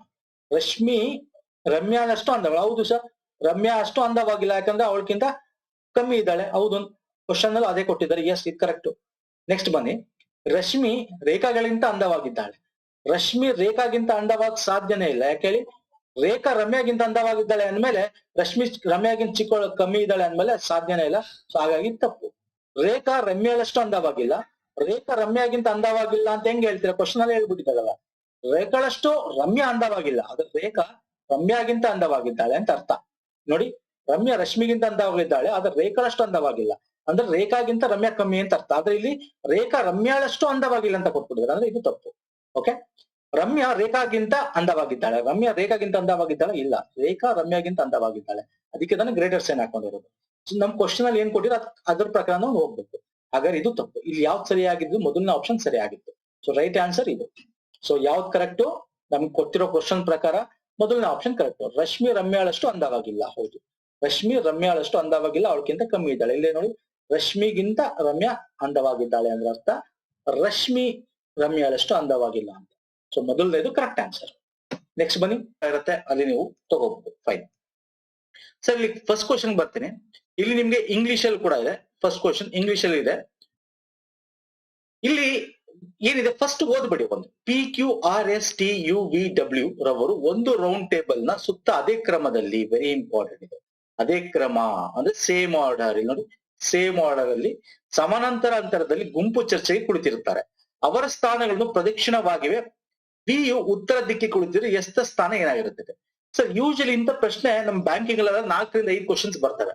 Okay, ಬೇರೆ ಬೇರೆ ಪ್ರಶ್ನೆಗಳು ಕೇಳ್ತಾನೆ. ಇಲ್ಲಿ PSI ಒಂದು ಪ್ರಶ್ನೆ ಕೇಳಿದ್ದಾನೆ. ಹೇಳಕ್ಕಾಗಲ್ಲ, ಮುಂದೆ ಅದು 3 ರಿಂದ 4 ಪ್ರಶ್ನೆ ಒಂದು ಕ್ವಶನ್ ಅಲ್ಲೇ ಕೇಳೋಕಂತ ಚಾನ್ಸಸ್ ಇರುತ್ತೆ. ಅದಕ್ಕೆ ಡೀಟೇಲ್ ಆಗಿ ತಿಳ್ಕೊಳ್ಳೋಣ. ಇಲ್ಲಿ ಪ್ರದಕ್ಷಿಣೆ ಇದೆಯಲ್ಲ, ಇದು ತುಂಬಾ ಇಂಪಾರ್ಟೆಂಟ್. ಅದೇ ಕ್ಲಾಕ್ ವೈಸ್ ಅಲ್ಲಿ ಕೂತ್ಕೊಂಡಿರ್ತಾರೆ. ಸಮ್ ಇದರಲ್ಲಿ ನಮ್ಗೆ ಹೇಳಿರಲ್ಲ, ಆ ರೌಂಡ್ ಟೇಬಲ್ ನಲ್ಲಿ ಅದೇ ಕ್ರಮ ಅಂತ ಕೊಟ್ಟಿರಲ್ಲ. ಕೊಟ್ಟಿಲ್ಲ ಅಂದ್ರೆ ಅವ್ರು ಹೆಂಗ್ ಬೇಕಾದ್ರೆ ಕೂತಿರ್ಬೋದು. ಅಂದ್ರೆ PQRST ಬದಲು QRTU ಈ ತರ ಮಿಕ್ಸ್ಡ್ ಆಗಿ ಕೂತಿರ್ಬೋದು. ಇಲ್ಲಿ ಹೇಳ್ಬಿಟ್ಟಿದ್ದಾನೆ ಅವನು. ಏನ್ ಮಾಡ್ಬೇಕು? ಜಸ್ಟ್ ನೀವ್ ಏನ್ ಮಾಡ್ಬೇಕು? ಒಂದು ರೌಂಡ್ ಹಾಕೋಬೇಕು. ಸಿಂಪಲ್. ಓಕೆ, ಒಂದು ರೌಂಡ್ ಹಾಕೋಬೇಕು. ಟೋಟಲ್ ಎಷ್ಟು ಜನ ಇದಾರೆ ಸರ್? 1 2 3 4 5 6 7 8 8 ಜನ ಮಾರ್ಕ್ ಮಾಡ್ಕೊಳ್ಳಿ. 8 ಮಾಡ್ತೀನಿ ನಾನು. ಓಕೆ, 8 ಜನ ಈಕ್ವಲ್ ಡಿಸ್ಟೆನ್ಸ್. ಇಲ್ಲಿ ನೋಡಿ, ಇದು 1 ಇದು 2 ಇದು 3 ಇದು 4 ಇದು 5 ಇದು 6 ಇದು 7 ಇದು 8 ಜನ. 8 ಜನ ಆಯ್ತಲ್ಲ? ಫೈನ್. ಈಗ ಆ ರೌಂಡ್ ಟೇಬಲ್ ನಲ್ಲಿ ಸಮಾನಾಂತರದಲ್ಲಿ ಗುಂಪು ಚರ್ಚೆ ಕೂಡ್ತಿರ್ತಾರೆ. ಅವರ ಸ್ಥಾನವು ಪ್ರದಕ್ಷಿಣವಾಗಿದೆ. ಅಂದ್ರೆ ಕ್ಲಾಕ್ ವೈಸ್ ಪ್ರದಕ್ಷಿಣ ಅಂದ್ರೆ ಕ್ಲಾಕ್ ವೈಸ್ ಅಂದ್ರೆ ಹೀಗೆ ಕ್ಲಾಕಿಂಗ್ ಅಲ್ವಾ? ಈಗ 12 ಗಂಟೆ, ಇಲ್ಲಿ 1 ಗಂಟೆ 2 ಗಂಟೆ 3 ಗಂಟೆ ಹಿಂಗೆ ತಾನೆ ಬರುತ್ತೆ. ಕ್ಲಾಕ್ ವೈಸ್ ಇದೆ. ಓಕೆ, ಅವನು ಒಂದು ಹಿಂಟ್ ಕೊಟ್ಟಿದ್ದಾನೆ. ಬಿಯು ಉತ್ತರ ದಿಕ್ಕಿನಲ್ಲಿ ಕುಳಿತಿದ್ದಾನೆ. ನೋಡಿದ್ರ, ಇಲ್ಲಿ ನಮ್ಗೆ ದಿಕ್ಸೂಚಿ ದಿಕ್ಕುಗಳ ಪ್ರಶ್ನೆಗಳ ಬೇಸಿಸ್ ಮೇಲೂ ಕೇಳ್ದಂಗಾಯ್ತು. ಇಲ್ಲಿಗೆ ದಿಕ್ಕುಗಳು ಗೊತ್ತಿರಬೇಕು ನಿಮಗೆ. ಉತ್ತರ, ದಕ್ಷಿಣ, ಪೂರ್ವ, ಪಶ್ಚಿಮ, ನೈಋತ್ಯ, ಆಗ್ನೇಯ, ಈಶಾನ್ಯ, ವಾಯುವ್ಯ. ಇದನ್ನ ನಾವು ನಾರ್ತ್ ಈಸ್ಟ್ ಅಂತ ಕರಿತೀವಿ. ಇದನ್ನ ಸೌತ್ ವೆಸ್ಟ್ ಅಂತ ಕರಿತೀವಿ. ಇದನ್ನ ಸೌತ್ ಈಸ್ಟ್ ಅಂತ ಕರಿತೀವಿ ಆಗ್ನೇಯನ. ವಾಯುವ್ಯನ ನಾರ್ತ್ ವೆಸ್ಟ್ ಅಂತ ಕರಿತೀವಿ. Okay, fine. ಈಗ ನೋಡಿ, ಉತ್ತರ ದಿಕ್ಕಿನಲ್ಲಿ ಕೂತ್ಕೊಂಡಿದ್ದಾನೆ ಅಂದ ತಕ್ಷಣ ನೀವು ಇಲ್ಲಿ PQRS ಅದೇ ಕ್ರಮ ಅಂದ ತಕ್ಷಣ ನೀವು ಯಾವ್ದೆಲ್ಲೋ ಬರೆಯಕ್ಕಾಗಲ್ಲ. ಯಾಕಂದ್ರೆ ಇದು ಹಿಂಟ್ ಕೊಟ್ಟಿದ್ದಾನ ಅವನು. ಡಿ ಯು ಉತ್ತರ ದಿಕ್ಕಿ, V sits in the north direction ಅಲ್ಲಿ ಇದೆ. ಅಂದ್ರೆ ಉತ್ತರ ಅಂದ್ರೆ ಯಾವ್ದು ಸರ್? ಇದು ಅಂದ್ರೆ ವಿ ಇಲ್ಲಿ ಕೂತೀನಿ, ವಿ ಫಸ್ಟ್ ಬರ್ದು ಬಿಡ್ಬೇಕು. Okay fine. ಎಸ್ ನ ಸ್ಥಾನ ಏನಾಗಿರುತ್ತೆ? ಎಸ್ ಕತೆ ಆಮೇಲೆ ನೋಡೋಣ. ಫಸ್ಟ್ ಬೇರೆ ಎಲ್ಲಾನು ಕೂರಿಸ್ಬೇಕಲ್ಲ. ವಿ ಇಲ್ಲಿ ಕೂತಿದ್ದಾನೆ, ಬಟ್ ಎಲ್ಲ ಅನುಕ್ರಮವಾಗಿ ಅಂತ ಕೊಟ್ಟಿದ್ದಾನೆ, ಅಂದ್ರೆ ಸೇಮ್ ಆರ್ಡರ್. ವಿ ಆದ್ಮೇಲೆ ಏನ್ ಬರ್ಬೇಕು ಸರ್? ಡಬ್ಲ್ಯೂ ಬರ್ಬೇಕು. ಯಾವ ತರ? ಕ್ಲಾಕ್ ವೈಸ್ ಪ್ರದಕ್ಷಿಣವಾಗಿ ಬರಬೇಕು. ಪ್ರದಕ್ಷಿಣ ಅಂದ್ರೆ ಹಿಂಗೆ. ಸೊ ವಿ ಆದ್ಮೇಲೆ ಏನ್ ಬರ್ಬೇಕು? ಡಬ್ಲ್ಯೂ ಬರ್ಬೇಕು. ಓಕೆ, ಡಬ್ಲ್ಯೂ ಇಲ್ಲಿ ಎಂಡ್ 8 ಜನ. ಹಾಗಾದ್ರೆ ವಾಪಸ್ ಯಾರು sir? P, P, Q, R, S, T, U, V ಬಂತಲ್ವಾ? ಫೈನ್. ಈಗ ನೋಡಿ, ಇದು ಸಿಂಪಲ್ ಕ್ವಶನ್ ಕೇಳಿದಾನೆ ಅಷ್ಟೇ. ಅದು ಇದರಲ್ಲಿ ಇನ್ನೂ 2-3 ವೇರಿಯೇಬಲ್ಸ್ ಕೊಟ್ಟು ಡಿಫಿಕಲ್ಟ್ ಬ್ಯಾಂಕಿಂಗ್ ಎಕ್ಸಾಮ್ ಅಲ್ಲಿ ಬರುತ್ತೆ, ಬ್ಯಾಂಕಿಂಗ್, ಕ್ಯಾಟ್, ಬೇರೆ ಬೇರೆ ಎಕ್ಸಾಮ್ ಗಳಲ್ಲಿ. ಬಟ್ ನೋಡೋಣ, ನಿಮ್ಗೆ ಈ ತರ ಡಿಫಿಕಲ್ಟೀಸ್ ಕ್ವಶನ್ಸ್ ಕಳಿಸಿ, ನಾನು ಮಾಡ್ಕೊಡ್ತೇನೆ. ಓಕೆ, ಎಸ್ ಸ್ಥಾನವು ಏನಾಗಿರುತ್ತೆ? ಎಸ್ ನ ಪೊಸಿಷನ್ ಏನು ಅಂತ ಕೇಳಿದಾನೆ ಸರ್. ಎಸ್ ಎಲ್ಲಿದೆ ಸರ್? ಎಸ್ ಇಲ್ಲಿದೆ. ಇದು ಯಾವ ಡೈರೆಕ್ಷನ್ ಸರ್? ಗೊತ್ತಿದೆಯಲ್ಲ ಸರ್, ಇದು ನಾರ್ತ್ ಅಲ್ವಾ ಸರ್? ಇದು ಸೌತ್ ಅಲ್ವಾ ಸರ್? ಅಂದ್ರೆ ದಕ್ಷಿಣ. ಇದು ಯಾವ್ದು ಸರ್? ಇದು ಸೌತ್ ವೆಸ್ಟ್ ಅಲ್ವಾ ಸರ್? ಇದು ಎಸ್ ಪೊಸಿಷನ್ ಅಂದ್ರೆ ಯಾವ್ದು ಸರ್? ಇದು ನೈಋತ್ಯ ಅಲ್ವಾ sir? So D is the right answer. South west is the right answer. ಅರ್ಥ ಆಯ್ತಲ್ಲ? ದ ರೈಟ್ ಆನ್ಸರ್ ಯಾವ್ದು ಅಂತ. ಸೊ ಎಸ್ ಇಸ್ ಇನ್ ಯಾವ ಡೈರೆಕ್ಷನ್, ಯಾವ ಸ್ಥಾನದಲ್ಲಿ ಇದೆ ಅಂದ್ರೆ ನೈಋತ್ಯ ಸ್ಥಾನದಲ್ಲಿ ಅಥವಾ ಸೌತ್ ವೆಸ್ಟ್ ಸ್ಥಾನದಲ್ಲಿ ಏನಾಗಿದೆ? ನಮ್ಮ ಎಸ್ ಕೂತ್ಕೊಂಡಿದೆ. ಓಕೆ, ಈ ಒಂದು ಪೊಸಿಷನ್ ಅಲ್ಲಿ. ನೆಕ್ಸ್ಟ್ ಅಲ್ಲಿ ಏನ್ ಬೇಕಾದ್ರೆ ಕೇಳ್ಬೋದು. ನೆಕ್ಸ್ಟ್ ಇನ್ನು 3 ಕ್ವಶನ್ ಕೇಳ್ತಾನೆ ಅನ್ನಲ್ಲ, ನಿಮ್ಗೆ ಏನ್ ಪಿ ಕೇಳ್ಬೋದು, ಅಥವಾ ಪಿ ಅಪೋಸಿಟ್ ಯಾರು ಕೂತಿದ್ದಾರೆ ಅಂತ ಕೇಳ್ಬೋದು, ಅಥವಾ ಪಿ ಜಾಗದಲ್ಲಿ ಟಿ ಕೂತ್ಕೊಂಡ್ರೆ ಆಗ ಹೆಂಗಾಗುತ್ತೆ ಅಂತ ಕೇಳ್ಬೋದು. ಆಗ ಏನ್ ಮಾಡ್ಬೇಕು? ಕಂಪ್ಲೀಟ್ ರಿವರ್ಸ್ ಇನ್ನೊಂದು ಡಯಾಗ್ರಾಮ್ ಅಲ್ಲಿ ಹಾಕೊಂಡ್ ಬರೀಬೇಕು. ಈ ತರ ಕ್ವಶನ್ಸ್ ಬರ್ತಾ ಹೋಗುತ್ತೆ ಸ್ನೇಹಿತರೆ. ಫೈನ್, ಇದು ಅರ್ಥ ಆಗೊಂಡಿದೆ ಅನ್ಕೋತೀನಿ. ಅರ್ಥ ಆಗಿಲ್ಲ ಅಂದ್ರೆ ರಿವರ್ಸ್ ಇನ್ನೊಂದ್ಸಲ ವಿಡಿಯೋ ನೋಡಿ, ಕ್ಲೀನ್ ಆಗಿ ಅರ್ಥ ಆಗುತ್ತೆ. Okay fine. ನೆಕ್ಸ್ಟ್ ಬರ್ತೀನಿ. 2ನೇ ಕ್ವಶನ್ ಅಲ್ಲಿ 60 ವಿದ್ಯಾರ್ಥಿಗಳು ಒಂದು ತರಗತಿಯಲ್ಲಿ ಹುಡುಗಿಯರ ಸಂಖ್ಯೆ ಹುಡುಗರ ಸಂಖ್ಯೆಗಿಂತ 2ರಷ್ಟಿರ್ತದೆ. ಅಂದ್ರೆ 60 ವಿದ್ಯಾರ್ಥಿಗಳಿದಾರಂತೆ ಸರ್ ಒಂದ್ ತರಗತಿಯಲ್ಲಿ. ಹುಡುಗಿಯರ ಸಂಖ್ಯೆಗಿಂತ ಹುಡುಗರ ಸಂಖ್ಯೆ 2ರಷ್ಟಿದೆ ಅಂತ. ಹುಡುಗರ ಸಂಖ್ಯೆ ಹುಡುಗಿಯರ ಸಂಖ್ಯೆ ಹುಡುಗರ ಸಂಖ್ಯೆಗಿಂತ 2ರಷ್ಟು. ಅಂದ್ರೆ ಇಲ್ಲಿ ಬಾಯ್ಸ್ ಏನ್ ನಂಬರ್ ಇದ್ದಾರೆ, ಈ ಬಾಯ್ಸ್ ನಂಬರ್ ಗಿಂತ ಗರ್ಲ್ಸ್ ನಂಬರ್ ಇದೆಯಲ್ಲ, ಅದು 2 ಟೈಮ್ಸ್ ಆಫ್ ಬಾಯ್ಸ್ ಇದೆ ಅಂತ ಅರ್ಥ. ಅಂದ್ರೆ ಇವ್ರಿಗಿಂತ 2ರಷ್ಟಿದ್ದಾರೆ. ಕಮಲ್ ಅಂತಕ್ಕಂಥವನು ಮೇಲಿನಿಂದ 10ನೇ ಸ್ಥಾನದ ಪಡೆದಿದ್ದು 9 ಹುಡುಗಿಯರು ಕಮಲ್ನ ರ್ಯಾಂಕ್ ಗಿಂತ ಮೇಲಿದ್ದಾರೆ. ಓಕೆ, ಇದು ನಮಗೆ ಪ್ರಶ್ನೆ ಕೇಳ್ತಿರೋದು. ಫಸ್ಟ್ ನಾವು ಇದನ್ನ ಕಂಡುಹಿಡಿಬೇಕಾದ್ರೆ 60 ವಿದ್ಯಾರ್ಥಿಗಳಿದ್ರೆ ಟೋಟಲ್ ಎಷ್ಟಿದ್ದಾರೆ ಸರ್? ಟೋಟಲ್ 60. ಸರ್ ಈ ತರ ಕೊಟ್ಟಾಗ 2ರಷ್ಟಿದ್ದಾರೆ, ಟೋಟಲ್ ಸಿಕ್ಬಿಟ್ರೆ ನಾವು ಆರಾಮಾಗಿ ಕಂಡುಹಿಡಿಯಬಹುದು. ಏನ್ ಮಾಡ್ಬೇಕು? ಫಸ್ಟ್ ಸಿಂಪಲ್ ಆಗಿ ಹೇಳ್ಕೊಡ್ತೀನಿ. ಡಿವೈಡೆಡ್ ಬೈ 2 ಮಾಡಿ ಅರ್ಧ ಅರ್ಧ ಮಾಡ್ಬಿಡಿ. ಗರ್ಲ್ಸ್ ಬಾಯ್ಸ್ ಅಂತ ತಗೊಂಡ್ಬಿಡಿ. ಅರ್ಧ ಡಿವೈಡೆಡ್ ಬೈ 2 ಮಾಡಿ ಅರ್ಧ ಅರ್ಧ ಆಗುತ್ತೆ. 30 ಆಗ್ಬಿಡುತ್ತೆ. ಇಲ್ಲಿ ಗರ್ಲ್ಸ್ ಹುಡುಗಿಯರ ಸಂಖ್ಯೆ ಹುಡುಗರ ಸಂಖ್ಯೆಗಿಂತ 2ರಷ್ಟಿದೆ. ಈಗ 2ರಷ್ಟಿದೆ ಅಂದ್ರೆ 30 ಸೇಮ್ ಇದೆ. ಈಗ ಇವರಿಂದ 5 ಕಿತ್ತು ತಿಳ್ಕೊಡಿ, ಏನಾಗುತ್ತೆ? 35 ಆಗುತ್ತೆ. ಇವ್ರದ್ದು 25 ಆಗುತ್ತೆ. 25 2ರಲ್ಲಿ 50 ಆಗ್ಬೇಕು. ಇಲ್ಲಿ 35 ಆಗಲ್ಲ. ಹಾಗಾದ್ರೆ 10 ಕಿತ್ತು ಕೊಡಿ, ಇವ್ರು ಕೊಡಿ, 40 ಆಗುತ್ತೆ. ಇವ್ರಿಗೆ 20 ಆಗುತ್ತೆ ಅಲ್ವಾ? ಈಗ ನೋಡಿ ಎಷ್ಟಾಯ್ತು? 40 20 ಟೋಟಲ್ 60 ಬಂತು. ಹೌದು, ಬಾಯ್ಸ್ 20 ಜನ ಇದ್ರೆ ಅದು 2ರಷ್ಟು 40 ಗರ್ಲ್ಸ್ ಇದಾರೆ. ಎಸ್, ನಮ್ಮ ಗರ್ಲ್ಸ್ ನಂಬರ್ ಗೊತ್ತಾಯ್ತು ಅಲ್ವಾ? ಹುಡುಗಿಯರ ನಂಬರ್ ಗೊತ್ತಾಯ್ತು, ಮತ್ತೆ ಹುಡುಗರ ನಂಬರ್ ಬಾಯ್ಸ್ ನಂಬರ್ ಗೊತ್ತಾಯ್ತು. ಸೊ ಇಷ್ಟು ಫಸ್ಟ್ ಕಂಡುಹಿಡ್ಕೋಬೇಕು. ಅರ್ಥ ಇದೆಲ್ಲ ಸ್ನೇಹಿತರೆ? ಫಸ್ಟ್ ನಾವು ಹುಡುಗಿಯರು ಮತ್ತು ಹುಡುಗರ ನಂಬರ್ ಕಂಡುಹಿಡ್ಕೋಬಹುದು, ಈಸಿಯಾಗಿ ಕಂಡುಹಿಡಿಯಬಹುದು. ಓಕೆ, ಸೊ ಹಿಂಗ್ ಕಂಡುಹಿಡಿಯ, ಅಥವಾ ನೀವು ಬರೀಬಹುದು girls plus boys is equal to 60. ಇವೆಲ್ಲ ಮಾಡ್ಕೋಬಹುದು ನೋಡಿ. ಗರ್ಲ್ಸ್ ಪ್ಲಸ್ ಬಾಯ್ಸ್ ಅಂದ್ರೆ ಈಗ ಗರ್ಲ್ಸ್ ಏನು ಸರ್? 2 ಟೈಮ್ಸ್ ಆಫ್ ಬಾಯ್ಸ್ ಇದೆ. ಇದನ್ನ ಬೇಕಾದ್ರೆ ನೀವೇನ್ ಮಾಡಬಹುದು? 2 times of boys plus B is equal to 60. ಒಟ್ಟು 3b is equal to 60. b is equal to 60 by 3. 3 only 3 2 6. So b is equal to 20. So b 20 ಆದ್ರೆ ಉಳಿದಿರೋದು ಎಷ್ಟು? 60 ಅಲ್ಲಿ 20 ಕಳೆದ್ರೆ ಗರ್ಲ್ is equal to 40. ಇದನ್ನೆಲ್ಲ ಮಾಡ್ಬೇಕಾ ಸ್ನೇಹಿತರೆ? ಬೇಕಾಗಿಲ್ಲ, ಇವೆಲ್ಲ ಬೇಕಾಗಿಲ್ಲ. Calculation is worst. ಕ್ಯಾಲ್ಕುಲೇಷನ್ ಇರೋದು ಮ್ಯಾಥಮೆಟಿಕ್ಸ್ ನಮಗೋಸ್ಕರ, ನಾವು ಅದಕ್ಕೋಸ್ಕರ ಇಲ್ಲ. ಅರ್ಥ ಆಯ್ತಲ್ಲ? ಸೊ ಸಿಂಪಲ್ ಹಿಂಗೆ ನಾವು ತಗೋಬಹುದು. So girls 40, boys 20. ಗೊತ್ತಾಯ್ತಲ್ವಾ? ಹೆಂಗ್ ಬೇಕಾದ್ರೂ ನೀವು ಮಾಡಿ, ನಿಮ್ಗೆ ಯಾವ್ದು ಅನುಕೂಲ ಅದು ಮಾಡಿ. ಓಕೆ, ಇದನ್ನೇ ಫಾಲೋ ಮಾಡಿ ಅನ್ನಲ್ಲ. ಸೊ ಬೆಸ್ಟ್ ಮೆಥಡ್ ನಾನು ಹೇಳ್ಕೊಡ್ತೀನಿ. ಸೊ ಇಲ್ಲಿ 9 ಹುಡುಗಿಯರು ಕಮಲ್ನ, ಈಗ ಬನ್ನಿ ಫಸ್ಟ್ ಇಲ್ಲಿಂದ ತಗೋಣ. ಕಮಲ್ ಮೇಲಿನಿಂದ 15ನೇ ಸ್ಥಾನದಲ್ಲಿ ಪಡೆದಿದ್ದನು. ಓಕೆ, ಈಗ ಇಲ್ಲಿ ಬರ್ತೀನಿ ನಾನು. ಟೋಟಲ್ 60 ಜನ ಇದ್ದಾರೆ. ಮೇಲ್ಗಡೆಯಿಂದ ಹಿಂಗ್ ನೋಡ್ಕೊಂಡ್ ಬಂದ್ರೆ ಹಿಂಗೆ, ಇದು ಫಸ್ಟ್ ಪ್ಲೇಸ್ ನೋಡ್ಕೊಂಡ್ ಬಂದ್ರೆ ಕಮಲ್ ಅಂತಕ್ಕಂಥವನು, ಓಕೆ, 17th ಪ್ಲೇಸ್ ಅಲ್ಲಿ ಕಮಲ್ ಇದ್ದಾನೆ. ಕಮಲ್ ಇದ್ದಾನೆ 17th ಪ್ಲೇಸ್ ಅಲ್ಲಿ. ಓಕೆ ಸರ್, ಇರ್ಲಿ. ಅವನು 9 ಹುಡುಗಿಯರು ಕಮಲ್ನ ರ್ಯಾಂಕಿಂಗ್ ಗಿಂತ ಮೇಲಿದ್ದರು. ಅಂದ್ರೆ 9 ಹುಡುಗಿಯರು ಇದಾರೆ. ಕಮಲ್ಗೂ ಈ ರ್ಯಾಂಕ್ ಮಧ್ಯ 9 ಗರ್ಲ್ಸ್ ಇದಾರೆ ಸರ್. 9 ಗರ್ಲ್ಸ್ ಇದಾರೆ. Okay fine. ಎಷ್ಟು ಹುಡುಗರು ಕಮಲ್ ರ್ಯಾಂಕ್ ನಂತರ ಇರುತ್ತಾರೆ? ಈ ಕಮಲ್ ರ್ಯಾಂಕ್ ನಂತರ ಎಷ್ಟು ಬಾಯ್ಸ್ ಇರ್ತಾರೆ ಅಂತ ಬೇಕು. ಇದನ್ನ ಕಂಡುಹಿಡಿಬೇಕಾದ್ರೆ ಇಲ್ಲಿ ನೋಡಿ, ಈಗ 9 ಗರ್ಲ್ಸ್ ಇದಾರೆ ಅಂದ್ರೆ ಇನ್ನು ಎಷ್ಟು ಬಾಯ್ಸ್ ಇದಾರೆ ಅನ್ನೋದು ಇಲ್ಲಿ ಫಸ್ಟ್ ಕಂಡುಹಿಡಿಬೇಕಾಗುತ್ತೆ ನಾವು. ಈ ಜಾಗದಲ್ಲಿ ಇಲ್ಲಿಂದ ಇಲ್ಲಿ ತನಕ ಈಗ ನೋಡಿ 17 ಜನ ಇದಾರಲ್ವ sir total. Kamal rank 17th, ಅಲ್ಲಿ 9 ಜನ ಗರ್ಲ್ 9 ಜನ ಹುಡುಗಿರಿದ್ದಾರೆ ಅಂದ್ರೆ 17 9 ಕಳೆದ್ರೆ ಎಷ್ಟಾಗುತ್ತೆ ಸರ್? 17 9 ಕಳೆದ್ರೆ ಎಷ್ಟಾಗುತ್ತೆ? ಇನ್ನ 9 ಕಳೆದ್ರೆ 8 ಜನ ಆಗತ್ತೆ. ಸೊ ಈ 8 ಜನದಲ್ಲಿ ಕಮಲ್ ಆಲ್ರೆಡಿ ಇದ್ದಾನೆ ಅಲ್ವಾ? ಕಮಲ್ ಇದ್ದಾನೆ ಟೋಟಲ್. ಕಮಲ್ 17ನೇ ಅವನು. ಸೊ ಈ 8 ಜನ ಇಲ್ಲಿ ಏನಿದ್ದಾರೆ? ಬಾಯ್ಸ್ ಇದ್ದಾರೆ. ಇವನ್ ಮೇಲ್ಗಡೆ ಎಷ್ಟು ಜನ ಇದ್ದಾರೆ? 17ರಲ್ಲಿ 9 8 ಜನ. ಸೊ ಇದು 9 ಗರ್ಲ್ಸ್ ಆದ್ಮೇಲೆ 9 ಗರ್ಲ್ಸ್ ಆಗಿದ್ರೆ ಇನ್ನ 8 ಜನ ಯಾರು ಇರ್ತಾರೆ ಸರ್? ಬಾಯ್ಸ್ ಇರ್ತಾರೆ.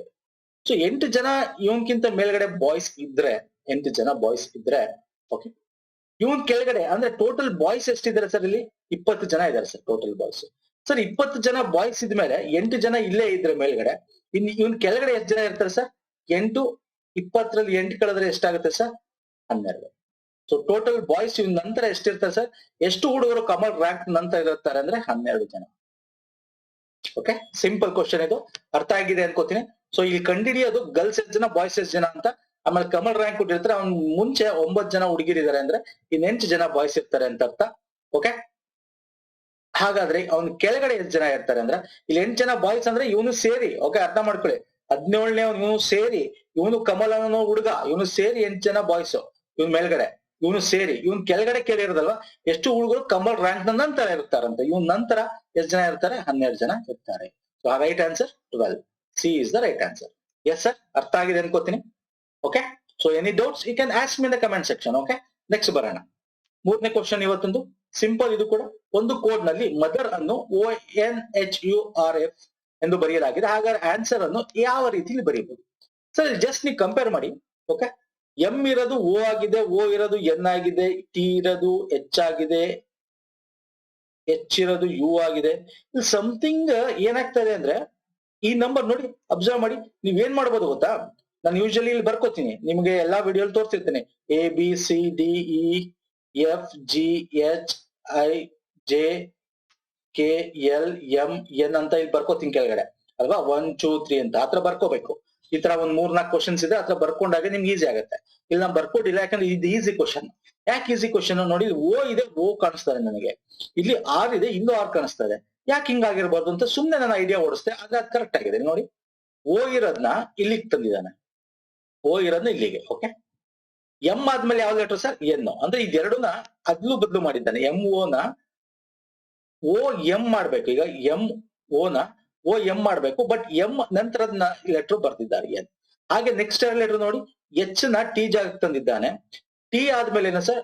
ABCDEFGHIJKLMNOPQRSTU ಇದೆಯಾ? ಯು. ಎಸ್. R ನ ಇಲ್ಲಿ ತಗೊಂಡು ಈ ಜಾಗಕ್ಕೆ ತಂದಿದ್ದಾನೆ, E ನ ಈ ಕಡೆ ತಗೊಂಡಿದ್ದಾನೆ, E ಆದ್ಮೇಲೆ F. ಸೊ ಹಿಂಗೆ ಬರ್ದಿದ್ದಾನೆ. ಹಾಗಾದ್ರೆ ಅದ್ ಕರೆಕ್ಟ್ ಇಲ್ವ ಅಂತ ನಾವು ಇದ್ ನೋಡಿದಾಗ ಆಪ್ಷನ್ ಅಲ್ಲಿ ಇದೆಯಾ ಅಂತ ಗೊತ್ತಾಗುತ್ತೆ ನಮ್ಗೆ. ಈಗ ಆಪ್ಷನ್ ಅಲ್ಲಿ ನೋಡಿ, ಮುಖ್ಯವಾಗಿ ಇದೆರಡು ಜಸ್ಟ್ ಮಾಡಿ ನೋಡಿ. ಎ ಮತ್ತೆ ಎನ್ ಇದೆ ಅಲ್ವಾ ಸರ್? ಎನ್ ಫಸ್ಟ್ ಬರಬೇಕು, ಎ ಬದಲು ಬಿ ಬರ್ಬೇಕು, ಅದ್ರ ನೆಕ್ಸ್ಟ್ ಲೆಟರ್ ಬರಬೇಕು. ಲಾಸ್ಟ್ 2 ಲೆಟರ್ ಅಲ್ಲಿ ಆರ್ ಹಿಂದೆ ಬರಬೇಕು, ಬಿ ಆದ್ಮೇಲೆ ಎಫ್ ಬರಬೇಕು. NBRF ಲಾಸ್ಟ್ 2 ಲೆಟರ್ಸ್ ಇದೆಯಾ ನೋಡಿ. NB ಇದೆ, ಇಲ್ಲ. NB ಇದೆ, ಇಲ್ಲಿದೆ. RF ಇದೆ, ಓಕೆ, ಇದು ಅಲ್ಲ. ಓಕೆ, ನೆಕ್ಸ್ಟ್ ಬನ್ನಿ, ಇಲ್ಲಿ NB ಇದೆ, RF ಇದೆ. ಓಕೆ, 2 ಆಪ್ಷನ್ ಇದ್ರ ಕರೆಕ್ಟ್ ಇರ್ಬೇಕಿಲ್ಲ, ಇದು ಕರೆಕ್ಟ್ ಇರ್ಬೇಕು. ಹಾಗಾದ್ರೆ ಇನ್ನು ಮಿಕ್ಕಿದ್ ಚೆಕ್ ಮಾಡಿ. ಎಸ್ ಮತ್ತೆ ಡಬ್ಲ್ಯೂ ಇದೆ ಸರ್. ಡಬ್ಲ್ಯೂ ನ ಬರ್ಕೊಂಬಿಡಿ ಫಸ್ಟ್, ಆಮೇಲೆ ಎಸ್ ಬರೀಬೇಕು. ಎಸ್ ಆದ್ಮೇಲೆ ಯಾವ್ದು ಬರುತ್ತೆ ಸರ್? ST ಬರುತ್ತೆ. ಸೊ NWWT ಅಲ್ಲಿದೆ, ಇದು ಅಲ್ಲ. ಸೊ ಇದು correct answer. Okay, so this is the right answer. ಅರ್ಥ ಆಯ್ತಲ್ವಾ? ಸೊ ಇದು ವೆರೈಟಿ ಕ್ವಶನ್ಸ್ ನಾನು ಸಾಲ್ವ್ ಮಾಡಿದ್ದೀನಿ. ನನ್ನ ಕಂಪ್ಲೀಟ್ ವಿಡಿಯೋಸ್ ನೋಡಿದ್ರೆ ನಿಮ್ಗೆ ಒಂದು ಐಡಿಯಾ ಸಿಗುತ್ತೆ ಯಾವ ತರ ಕ್ವಶನ್ಸ್ ಸಾಲ್ವ್ ಮಾಡಬೇಕು. ಸೊ ನೋಡಿದ ತಕ್ಷಣ ಹೆಂಗ್ ಗೊತ್ತಾಗುತ್ತೆ ಯಾವ ತರ ನಾವು ಐಡಿಯಾ ಓಡಿಸ್ಬೇಕು. ಜಸ್ಟ್ ನಾನು ಮಾಡಿರೋದು ಸಾಲ್ವ್ ಮಾಡಿದ್ರೆ ಸಾಕು, ಟಕ್ ಅಂತ ಎಕ್ಸಾಮ್ ಅಲ್ಲಿ ಸಾಲ್ವ್ ಮಾಡ್ತೀರಾ. ಓಕೆ, ನೆಕ್ಸ್ಟ್ ಬನ್ನಿ.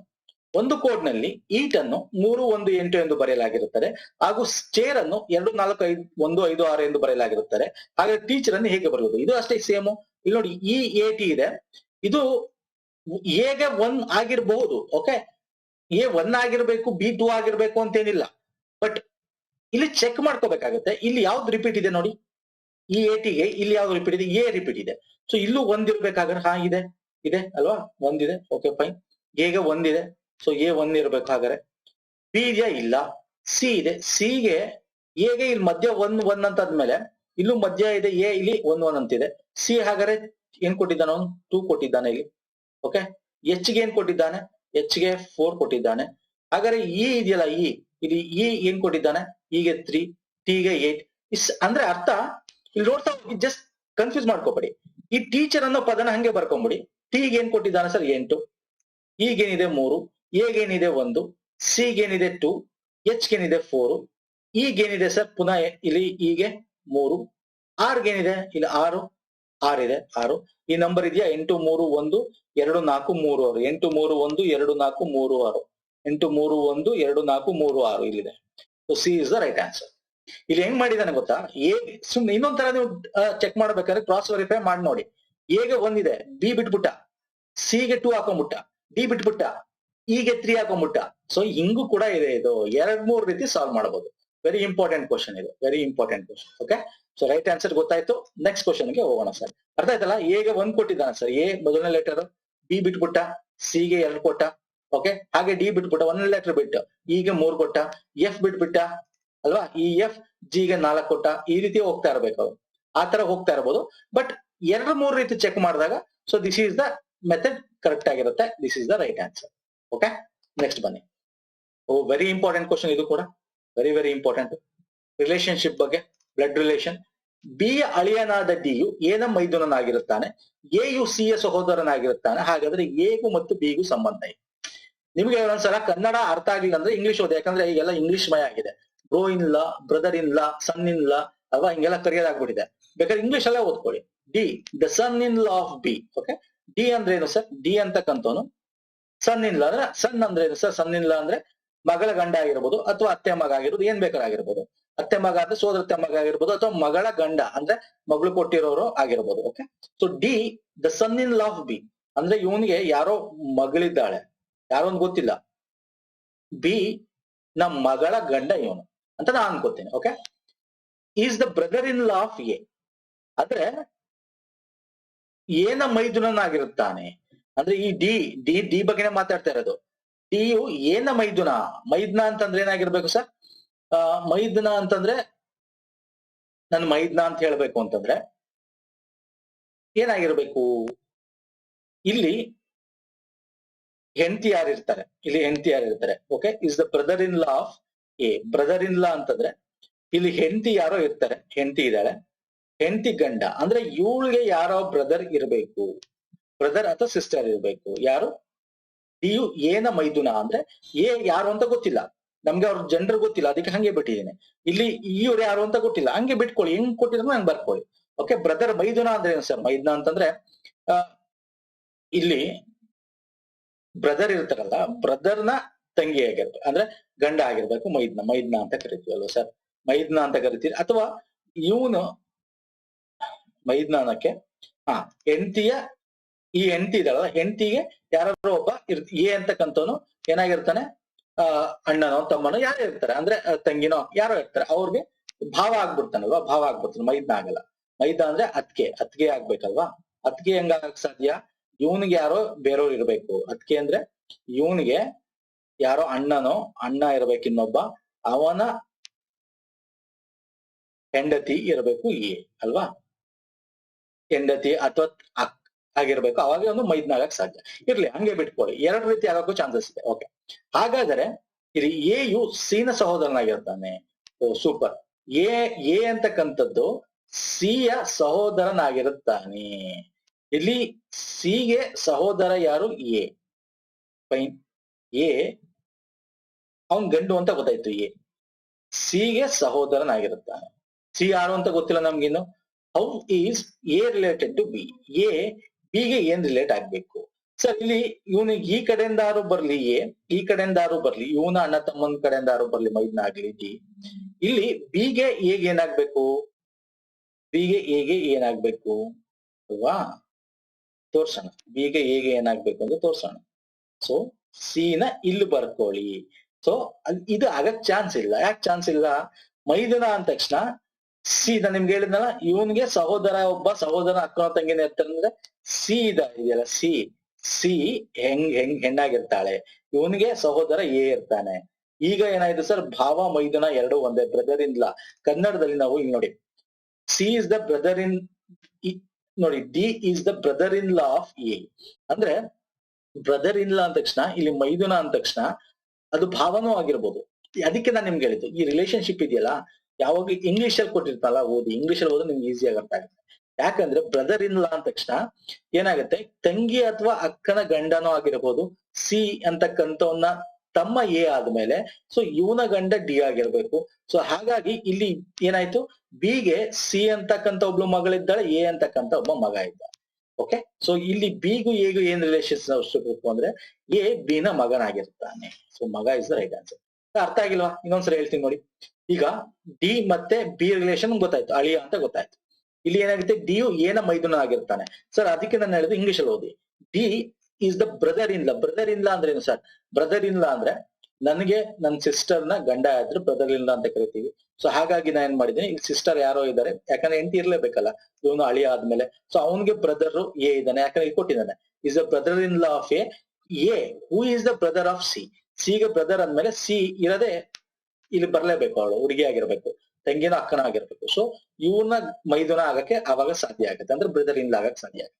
ಸೊ ಬಿಗೂ ಮತ್ತೆ ಎಗೂ ಸಹ ಏನ್ ಸಂಬಂಧ ಅಂದ್ರೆ ಇವ್ರಿಬ್ರು ಮಕ್ಕಳಾಯ್ತು, ಯಾಕಂದ್ರೆ ಸಿ ಮತ್ತು ಎ ಸಹೋದರರು ಅಂತ ಹೇಳಿ ಕೊಟ್ಟಿದ್ದಾನೆ. ಸೊ ಹಾಗಾಗಿ ಬಿ ಎಗೆ ಏನ್ ಸಂಬಂಧ ಅಂದ್ರೆ ಎ ಮಗ ಆಗಿರ್ತಾನೆ, ಬಿ ನ ಮಗ ಆಗಿರ್ತಾನೆ. So this is the right answer. Okay, ಅರ್ಥ ಆಗಿದೆ ಅನ್ಕೋತೀನಿ. ತುಂಬಾ ಜನ ಇದೊಂದು ತಪ್ಪು ಮಾಡ್ತಾರೆ, ಯಾಕಂದ್ರೆ ಕನ್ನಡದಲ್ಲಿ ಓದ್ತಾರೆ. ಇಲ್ಲಿ ಕನ್ನಡ ಇಂಗ್ಲಿಷ್ ಇದೆ ಡಿಫ್ರೆನ್ಸ್. ಮೈದುನ ಅಂತಿದ್ರು, ಭಾವ ಅಂತಿದ್ರು, ಬ್ರದರ್ ಇನ್ ಲಾ ಅಂತ ಕರಿತೀವಿ.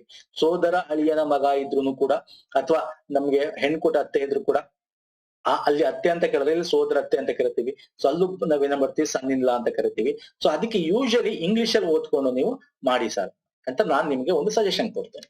ಓಕೆ, ನೆಕ್ಸ್ಟ್ ಬನ್ನಿ. ನೀಡಿದ ಪರ್ಯಾಯಗಳಲ್ಲಿ ಕಾಣೆಯದ ಸಂಖ್ಯೆಯನ್ನು ಗುರುತಿಸಿ. ಇಲ್ಲಿ ಯಾವ ಸಂಖ್ಯೆ ಬರುತ್ತೆ ಅಂತಕ್ಕಂಥದ್ದು. ಓಕೆ, ಇಲ್ಲಿ 12 ಇದೆ ಸರ್. 12 ಯಾವ ರೀತಿ ಬಂದಿರ್ಬೋದು? ಇದು ನಿಮಗೆ ಈ ತರ ನಾನು ತುಂಬಾ ಸಾಲ್ವ್ ಮಾಡಿದ್ದೇನೆ. ಇಲ್ಲಿ ಸಿಂಪಲ್ ಇದೆ, ಇದು ಸಿಂಪಲ್ ಇದೆ. ಈ 4 ಯಾವ್ದು ಅಂತ ನೀವು ಸಾಲ್ವ್ ಮಾಡಿ. ಬೇಕಾದ್ರೆ ಜಸ್ಟ್ ಚೆಕ್ ಮಾಡಿ. ಈಗ 7 35, 35ರಲ್ಲಿ 6 ಕಳೆದ್ರೆ ಏನಾಗುತ್ತೆ? 29 ಆಗುತ್ತೆ. ಹಂಗೂ ಆಗ್ತಾ ಇಲ್ಲ ಇಲ್ಲಿ. ಓಕೆ, ಇದನ್ನ ಚೆಕ್ ಮಾಡಿ. 6 4 24 ಆಗುತ್ತೆ. 24 ಮತ್ತೆ ಅಥವಾ 6 5 30 ಆಗುತ್ತೆ. 30ಅಲ್ಲಿ 6 ಕಳೆದ್ರೆ ಏನಾಗುತ್ತೆ? 24 ಆಗುತ್ತೆ. ಫೈನ್, ಅದು ಆಗಲ್ಲ. 5 4 20 ಆಗುತ್ತೆ. 20ರಲ್ಲಿ 6 ಕಳೆದ್ರೆ 18 ಆಗುತ್ತೆ. ಅದು ಆಗಲ್ಲ. ಅಥವಾ 6 5 11 ಆಗುತ್ತೆ. 6 5 11 ಆಗುತ್ತೆ. 11 4 ಕಳೆಯಕ್ಕಾಗಲ್ಲ, ಅಥವಾ 4 ಸೇರಿಸಿದ್ರೆ 15 ಆಗುತ್ತೆ. ಬೇಡ. 6 4 10 ಆಗುತ್ತೆ. 10ಕ್ಕೆ ನೋ, ಯಾವ ರೀತಿ ಕೂಡ ಆಗ್ತಾ ಇಲ್ಲ. ಸೊ ನಿಮ್ಗೆ ಏನ್ ಮಾಡ್ತೇನೆ, ಜಸ್ಟ್ ನಿಮ್ಗೆ ಸಜೆಷನ್ ಕೊಡ್ತೀನಿ. ಯಾಕಂದ್ರೆ ಯೂಶಲಿ ನಮ್ಮ PSI ಆಗಿರ್ಬೋದು, PC, ನಮ್ ಕರ್ನಾಟಕದ ಎಕ್ಸಾಮ್ಗಳಲ್ಲಿ ಈ ರೀತಿ ಆಪ್ಷನ್ ಕೊಡೋದು ಕಮ್ಮಿ. ಯಾವಾಗ ಕರೆಕ್ಟ್ ಸುಮ್ನೆ ನಿಮ್ಗೆ ಹಿಂಟ್ ಕೊಡ್ತಾ ಇದ್ದೀನಿ. ಯೂಶಲಿ ಮ್ಯಾಕ್ಸಿಮಮ್ 99%, 95 to 99% ಹಿಂಗೆ ಇರುತ್ತೆ. ಮೇಲಿನ ಎಲ್ಲವೂ ಅಥವಾ ಮೇಲಿನ ಯಾವುದು ಅಲ್ಲ ಅಂತ ಆಪ್ಷನ್ಸ್ ಇದ್ರೆ ಮ್ಯಾಕ್ಸಿಮಮ್ 95% ಅದು ಕರೆಕ್ಟ್ ಆಗಿರುತ್ತೆ.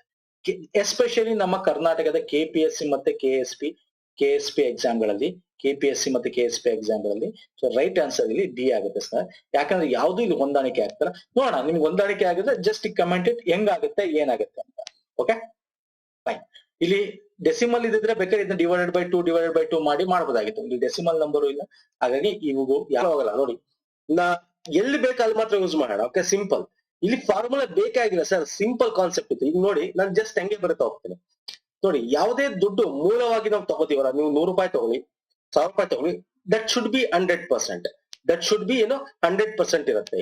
ಆ ಮೂಲಧನ ಈಗ X ರೂಪಾಯಿ ನೀವು ತಗೊಂಡಿದ್ದೀರಾ ಅಂತ ಅನ್ಕೊಳ್ಳಿ, ದಟ್ ಶುಡ್ ಬಿ 100% ಅಲ್ವಾ ಸರ್? ಏನಾಗಿ 100%. ವಾರ್ಷಿಕ ಬಡ್ಡಿ ಎಷ್ಟು ಸರ್? 12%. ಎಷ್ಟು ವರ್ಷ ಸರ್? 3 ವರ್ಷಗಳ ನಂತರ. ಇಲ್ಲಿ ನೋಡಿ, ವರ್ಷಕ್ಕೆ 12% ಅಂದ್ರೆ 3 ವರ್ಷ ಎಷ್ಟು ಸರ್? ಸಿಂಪಲ್ ಆಗಿ ಹಾಕಿ ಸರ್. ಲೇಮ್ಯಾನ್ ಭಾಷೆಲಿ. ಓಕೆ, ಲೇಮ್ಯಾನ್ ಹೆಂಗ್ ಕ್ಯಾಲ್ಕುಲೇಟ್ ಮಾಡ್ತೀವಿ ಹಂಗ್ ಮಾಡ್ಬೇಕು. ಈಸಿ ಅಂದ್ರೆ ನೀವು PTR/100 ಅವೆಲ್ಲ ಬೇಕಾಗಿಲ್ಲ. ಸಿಂಪಲ್ ಇಂಟ್ರೆಸ್ಟ್, ಕಾಂಪೌಂಡ್ ಇಂಟ್ರೆಸ್ಟ್ ಅವೆಲ್ಲ ಬೇಕಾಗಿಲ್ಲ. Okay, PTR/100 simple interest. So principal amount ಕೇಳಿದ್ದಾನೆ. ಪ್ರಿನ್ಸಿಪಲ್ ಅಮೌಂಟ್ ಅಂದ್ರೆ ಏನು? ನಮಗೆ ಟೈಮ್ ಕೊಟ್ಟಿದ್ದಾನೆ. ಓಕೆ, ಪರ್ಸೆಂಟೇಜ್ ಕೊಟ್ಟಿದ್ದಾನೆ. ಸಿಂಪಲ್ ಇಂಟ್ರೆಸ್ಟ್ ಎಷ್ಟು? 100. ಇವೆಲ್ಲ ಬೇಕಾಗಿಲ್ಲ ಸರ್. ಸಿಂಪಲ್ ಆಗಿ ಹೇಳ್ತೇನೆ ನೋಡಿ. ಏನೇ ತಗೊಂಡಿದ್ರು ನಾವು ಅದು 100% ಇರುತ್ತಲ್ವ ಸರ್? ಫೈನ್. ಈಗ 100% ಹಂಗೆ 3 ವರ್ಷಕ್ಕೆ ಎಷ್ಟಾಯ್ತು ಸರ್ ಬಡ್ಡಿ? 100% ಹಂಗೆ 3 ವರ್ಷಕ್ಕೆ ಬಡ್ಡಿ ಎಷ್ಟಾಯ್ತು ಸರ್? 12 × 3 ಅಲ್ವಾ ಸರ್? ಎಷ್ಟು ಸರ್ 36% ಆಯ್ತು ಸರ್.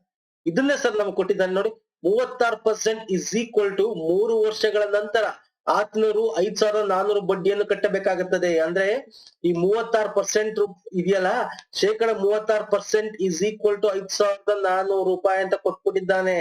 ಸಿಂಪಲ್ ಅಂದ್ರೆ 5,400 ರೂಪಾಯಿ 36%. ಆಯ್ತಾಯ್ತಲ್ವಾ? ನಮಗ್ ಏನ್ ಕಂಡುಹಿಡಿಬೇಕಾಗಿರೋದು 100%.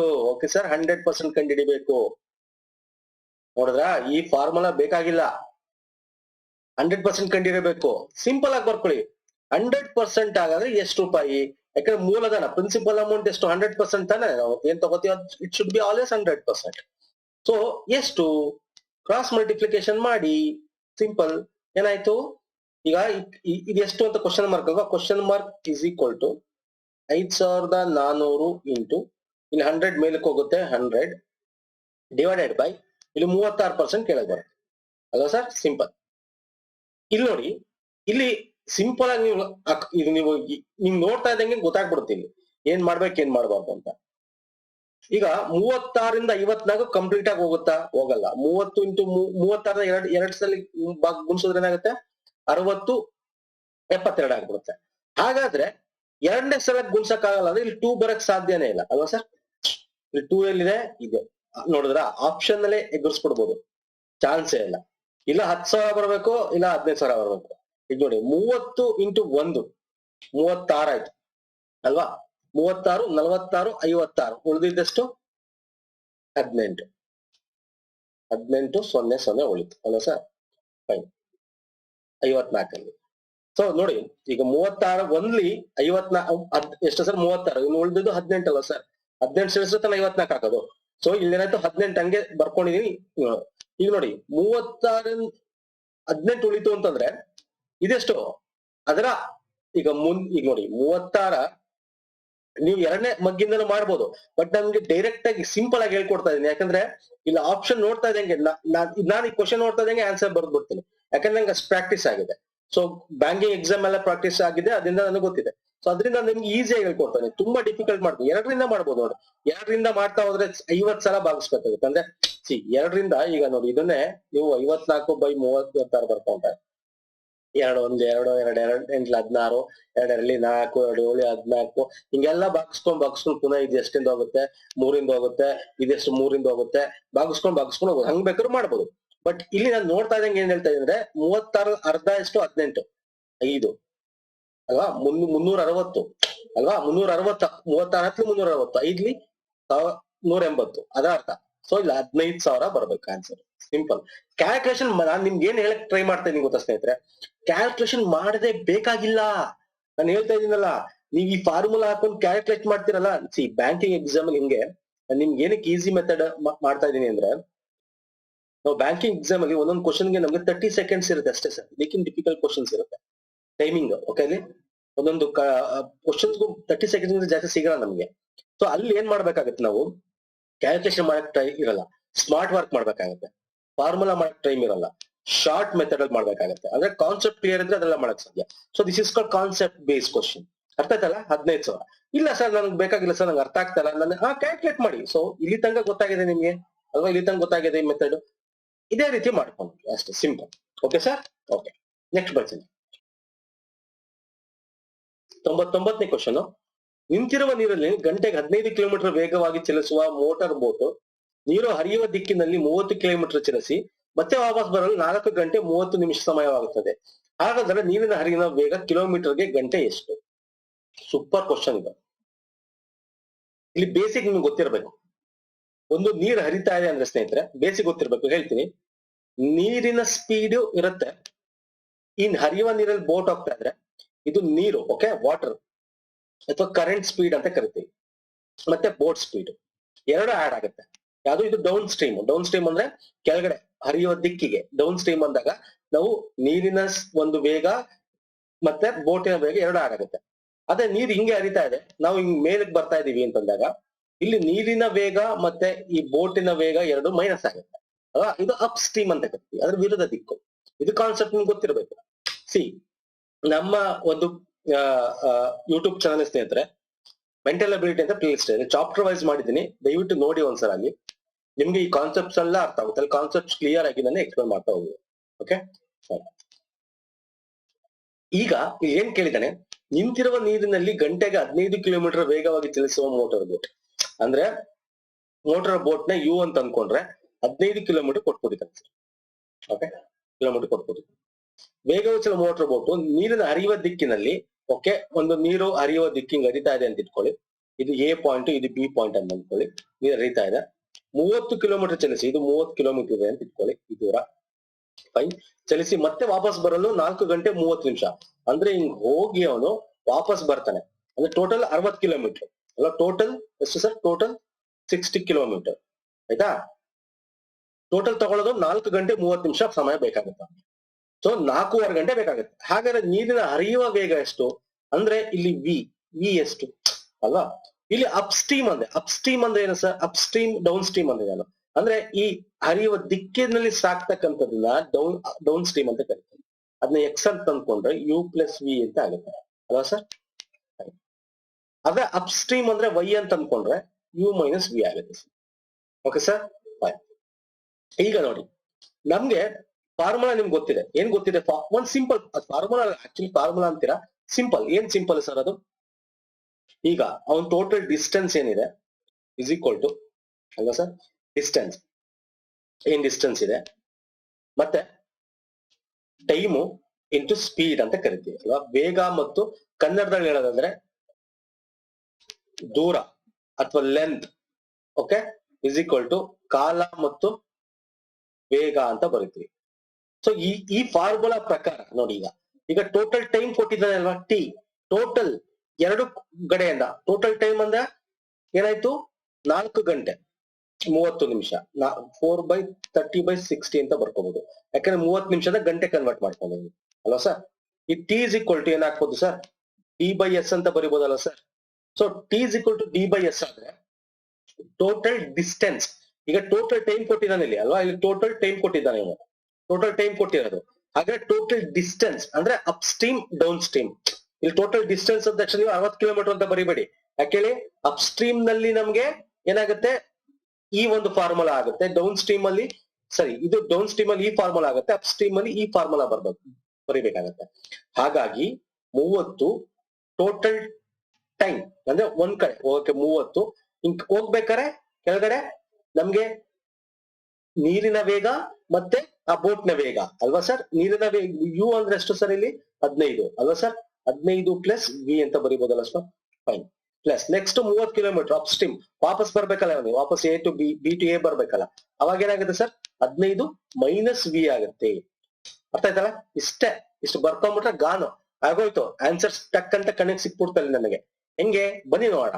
ಈಗ ನೋಡಿ, ಇದು ಕ್ಯಾನ್ಸಲ್, ಇದು ಕ್ಯಾನ್ಸಲ್. 3 1 3 2 ಅಂದ್ರೆ 4 1/2 ಆಯ್ತು.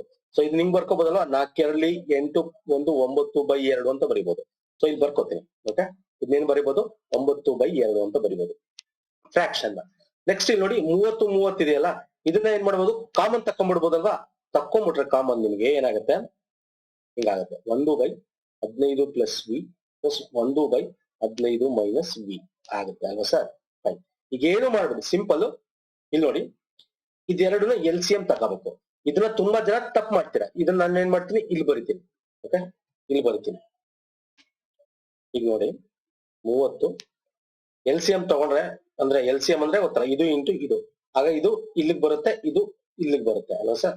ಈಗ ಏನ್ ಬರಿಬೋದು? ಅದನ್ನ 15 minus V plus 15 plus V divided by 15 plus V into 15 minus V ಅಲ್ವಾ ಸರ್? 9/2. ನೋಡಿ, ಇದೇ ಸ್ಟೆಪ್ ಅಲ್ಲಿ ಮುಗಿಸ್ಬಿಡ್ತೀನಿ. ಇಲ್ಲಿ ನಾವು ಕ್ವಾಡ್ರಾಟಿಕ್ ಇಕ್ವೇಶನ್ ಬಳಸ್ಕೊಳ್ಳೋ ನೆಸೆಸಿಟಿ ಇಲ್ಲ. ಓಕೆ, ಸಿಂಪಲ್ ಆಗಿ ಕೊಡ್ತೀನಿ ನೋಡಿ. ವಿ ಕ್ಯಾನ್ಸಲ್ ಆಯ್ತು. 15 ಪ್ಲಸ್ 15 30 ಆಯ್ತು. ಇಲ್ಲಿ 30 ಇಂಟು ಒಂದ್ ಕಡೆ ಇದೆ, ಇಲ್ಲಿ 30 ಅಲ್ವಾ? ಈಗ ಇದೆರಡು ಇದೆಯಲ್ಲ, ಇದೆರಡು ಇದನ್ನ ಈ ಕಡೆ ಕಳಿಸ್ಬೋಣ. ಈ 9/2 ಈ ಕಡೆ ತಗೊಂಬೋಣ. ಅಂದ್ರೆ ಈಗ 2 ಇಲ್ಲಿ ಮೇಲ್ಕ್ ಹೋಗುತ್ತೆ, 9 ಕೆಳಗೆ ಬರುತ್ತೆ ಅಲ್ಲ ಸರ್? 9 ಇಂಟು 2 ಅಲ್ವಾ ಸರ್? ಈಗ ನೋಡಿ, ಇದನ್ನ ಮೇಲ್ಕ್ ಈ ಕಡೆ ಕಳಿಸ್ಕೊಡ್ತೀನಿ ಎರಡನ್ನ. 15 plus V into 15 minus V. ಮತ್ತೆ ಮುಗೀತು ಅಲ್ವಾ ಸರ್? ನೋಡಿ 3 1 ಮೂರ್ 9 3 10 ಅಲ್ಲ ಸರ್ 3 1 3 10 ಅಲ್ಲ ಸರ್ 10 ಎಷ್ಟು sir 100 into 2 sir 200 so 200 is equal to ಏನಾಯ್ತು sir 15 plus V into 15 minus V. ಈಗ ನೋಡಿ ನೀವು ಇಲ್ಲಿ ಏನ್ ಮಾಡ್ತೀರಾ ಅಂದ್ರೆ ಇದನ್ನ ಇಂಟು ಮಾಡಿ ನಾವು ಒಂದು ಕ್ವಾಡ್ರಾಟಿಕ್ ಇಕ್ವೇಷನ್ ಬರುತ್ತೆ ನಿಮ್ಗೆ V square plus 25 V plus R minus something is equal to 0 ಅಂತ ಬರುತ್ತೆ. ಇಲ್ಲಿ ನೀವು ಕ್ವಾಡ್ರಾಟಿಕ್ ಇಕ್ವೇಷನ್ ಸಾಲ್ವ್ ಮಾಡ್ಬೇಕು, ಇವೆಲ್ಲ ಮಾಡೋ ನೆಸಿಟಿ ಇಲ್ಲ. ಇಲ್ಲಿ ನೋಡಿ ಆಪ್ಷನ್ ಮೆಥಡ್ ಮಾಡ್ಬೇಕು, ಇಲ್ಲಿ ತನಕ ತರಬೇಕಷ್ಟೇ, ಇಲ್ಲಿ ತನಕ ತರಬೇಕು. ನಾನಾಗಿದ್ರೆ ನೀವೆಲ್ಲ ಎಕ್ಸ್ಪ್ಲೇನ್ ಮಾಡ್ತಿರಲಿಲ್ಲ. ನಾವು ಬ್ಯಾಂಕ್ ಅಲ್ಲಿ ಎಕ್ಸಾಮ್ ಗಳಲ್ಲಿ ಏನ್ ಮಾಡ್ತೀವಿ ಗೊತ್ತಾ, SBI IBPS ಮತ್ತೆ ಕ್ಯಾಟ್ ಎಕ್ಸಾಮ್ ಗಳಲ್ಲಿ ಜಸ್ಟ್ ಇದೊಂದೇ ಬರ್ಕೊಳ್ಳೋದು, ಇಷ್ಟೇ ಬರ್ಕೊಳ್ಳೋದು, ಡೈರೆಕ್ಟ್ ಇಲ್ಲಿ ಬರ್ಕೋತೀವಿ. ಇಲ್ಲಿ ನೋಡಿ ಈಗ ಇದಕ್ಕೆ 4 ಹಾಕ್ತೀನಿ ಅಂದ್ರೆ ಇದಕ್ಕೆ ವಿಗೆ ಯಾವುದನ್ನು ಇಲ್ಲಿರೋದನ್ನ ಹಾಕಿದ್ರೆ, ಯಾಕಂದ್ರೆ ವಿ ಆನ್ಸರ್ ತಾನೇ ಕೊಟ್ಟಿರೋದು ಅವನು ಅಲ್ವಾ, ನಮ್ಗೆ ಇದನ್ನ ತಾನೇ ಕೇಳಿರೋದು. ಯಾವ್ದನ್ನ ಹಾಕಿದ್ರೆ 200 ಬರುತ್ತೆ. ಇಲ್ಲಿ ನೋಡಿ 4 ಹಾಕಿದ್ರೆ ಅಂತೂ ಬರಕ್ ಚಾನ್ಸೇ ಇಲ್ಲ, ಯಾಕಂದ್ರೆ ಫೋನ್ ನಂಬರ್ ಬೇಕು ನಮ್ಗೆ. ಸೊ 19 ಆಗ್ಬಿಡುತ್ತೆ ಇಲ್ಲಿ ಅಲ್ವಾ, ಇಲ್ಲಿ 19 ಆಗ್ಬಿಡುತ್ತೆ. ಇಲ್ಲಿ ಒಂದ್ ಕಡೆ ಏನಾಗುತ್ತೆ 11 ಆಗುತ್ತೆ, ಬರಕ್ ಚಾನ್ಸ್ ಇಲ್ಲ. 200 ಫೋನ್ ನಂಬರ್ ಬರ್ಬೇಕು, ಸೊ ಚಾನ್ಸ್ ಇಲ್ಲ. 6 ಹಾಕಿದ್ರು ಬರಕ್ ಚಾನ್ಸ್ ಇಲ್ಲ. ಇಲ್ಲಿ 5 ಅಥವಾ 10 ಇರಬೇಕು. ಫಸ್ಟ್ ಏನ್ ಮಾಡೋಣ, 5ನೇದು ಹಾಕೋಣ. ಇಲ್ಲಿ ಈಗ 5 ಹಾಕಿದ್ರೆ ಇಲ್ಲಿ ಏನಾಗುತ್ತೆ 5 15 5 20 ಆಯ್ತು. ಇಂಟು 15 5 ಕಳೆದ್ರೆ 10 ಆಯ್ತು ಇಸ್ ಈಕ್ವಲ್ ಟು 200.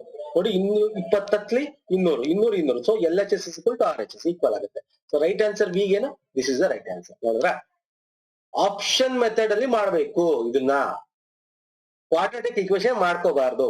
ಇದನ್ನ ತುಂಬಾ ಕಡೆ ತುಂಬಾ ತರ ನಿಮ್ಗೆ ಕನ್ಫ್ಯೂಸ್ ಮಾಡಕ್ಕೆ ಒಂದು ಪೇಜ್ ನಿಮಗೆ ಇದನ್ನ ಮಾಡಿರ್ತಾರೆ. ಸೊ ನಿಮಗೆ ನಾನು ಇಷ್ಟೆಲ್ಲ ಎಕ್ಸ್ಪ್ಲೈನ್ ಮಾಡೋ ರೀಸನ್ ಇಷ್ಟೇ, ಅಂದ್ರೆ ನಿಮ್ಗೆ ಹೆಂಗ್ ಬರುತ್ತೆ ಅಂತ. ಸೊ ಇದು ಆಕ್ಚುಲಿ ಈ 3 ಸ್ಟೆಪ್ ಅಲ್ಲಿ ಇಲ್ಲಿ ಬರ್ದಿದ್ದೀನಲ್ಲ, ಈ 3 ಸ್ಟೆಪ್ ಅಲ್ಲಿ ನಾವು ಮಾಡ್ಬಿಡ್ಬೋದು. ಅರ್ಥ ಆಯ್ತಲ್ಲ ಸರ್? ಸಿಂಪಲ್. ಅರ್ಥ ಆಗಿಲ್ವಾ ಇನ್ನೊಂದ್ಸಲ ರಿಪೀಟ್ ಮಾಡಿ. ನನ್ನ ಪ್ಲೇ ಲಿಸ್ಟ್ ಹೋಗಿ ಮೆಂಟಲ್ ಎಬಿಲಿಟಿ, ಆ ಲಿಂಕ್ ಕೂಡ ಬೇಕಾದ್ರೆ ಡಿಸ್ಕ್ರಿಪ್ಷನ್ ಬಾಕ್ಸ್ ಅಲ್ಲಿ ಒಂದು ಟೆಲಿಗ್ರಾಮ್ ಚಾನಲ್ ಹಾಕಿರ್ತೀನಿ. ಸೊ ಅಲ್ಲಿ ಚಾಪ್ಟರ್ ವೈಸ್ ಮಾಡ್ತೀನಿ, ನಿಮ್ಗೆಲ್ಲ ಅರ್ಥ ಆಗ್ತಾ ಹೋಗುತ್ತೆ. ಬನ್ನಿ ನೆಕ್ಸ್ಟ್.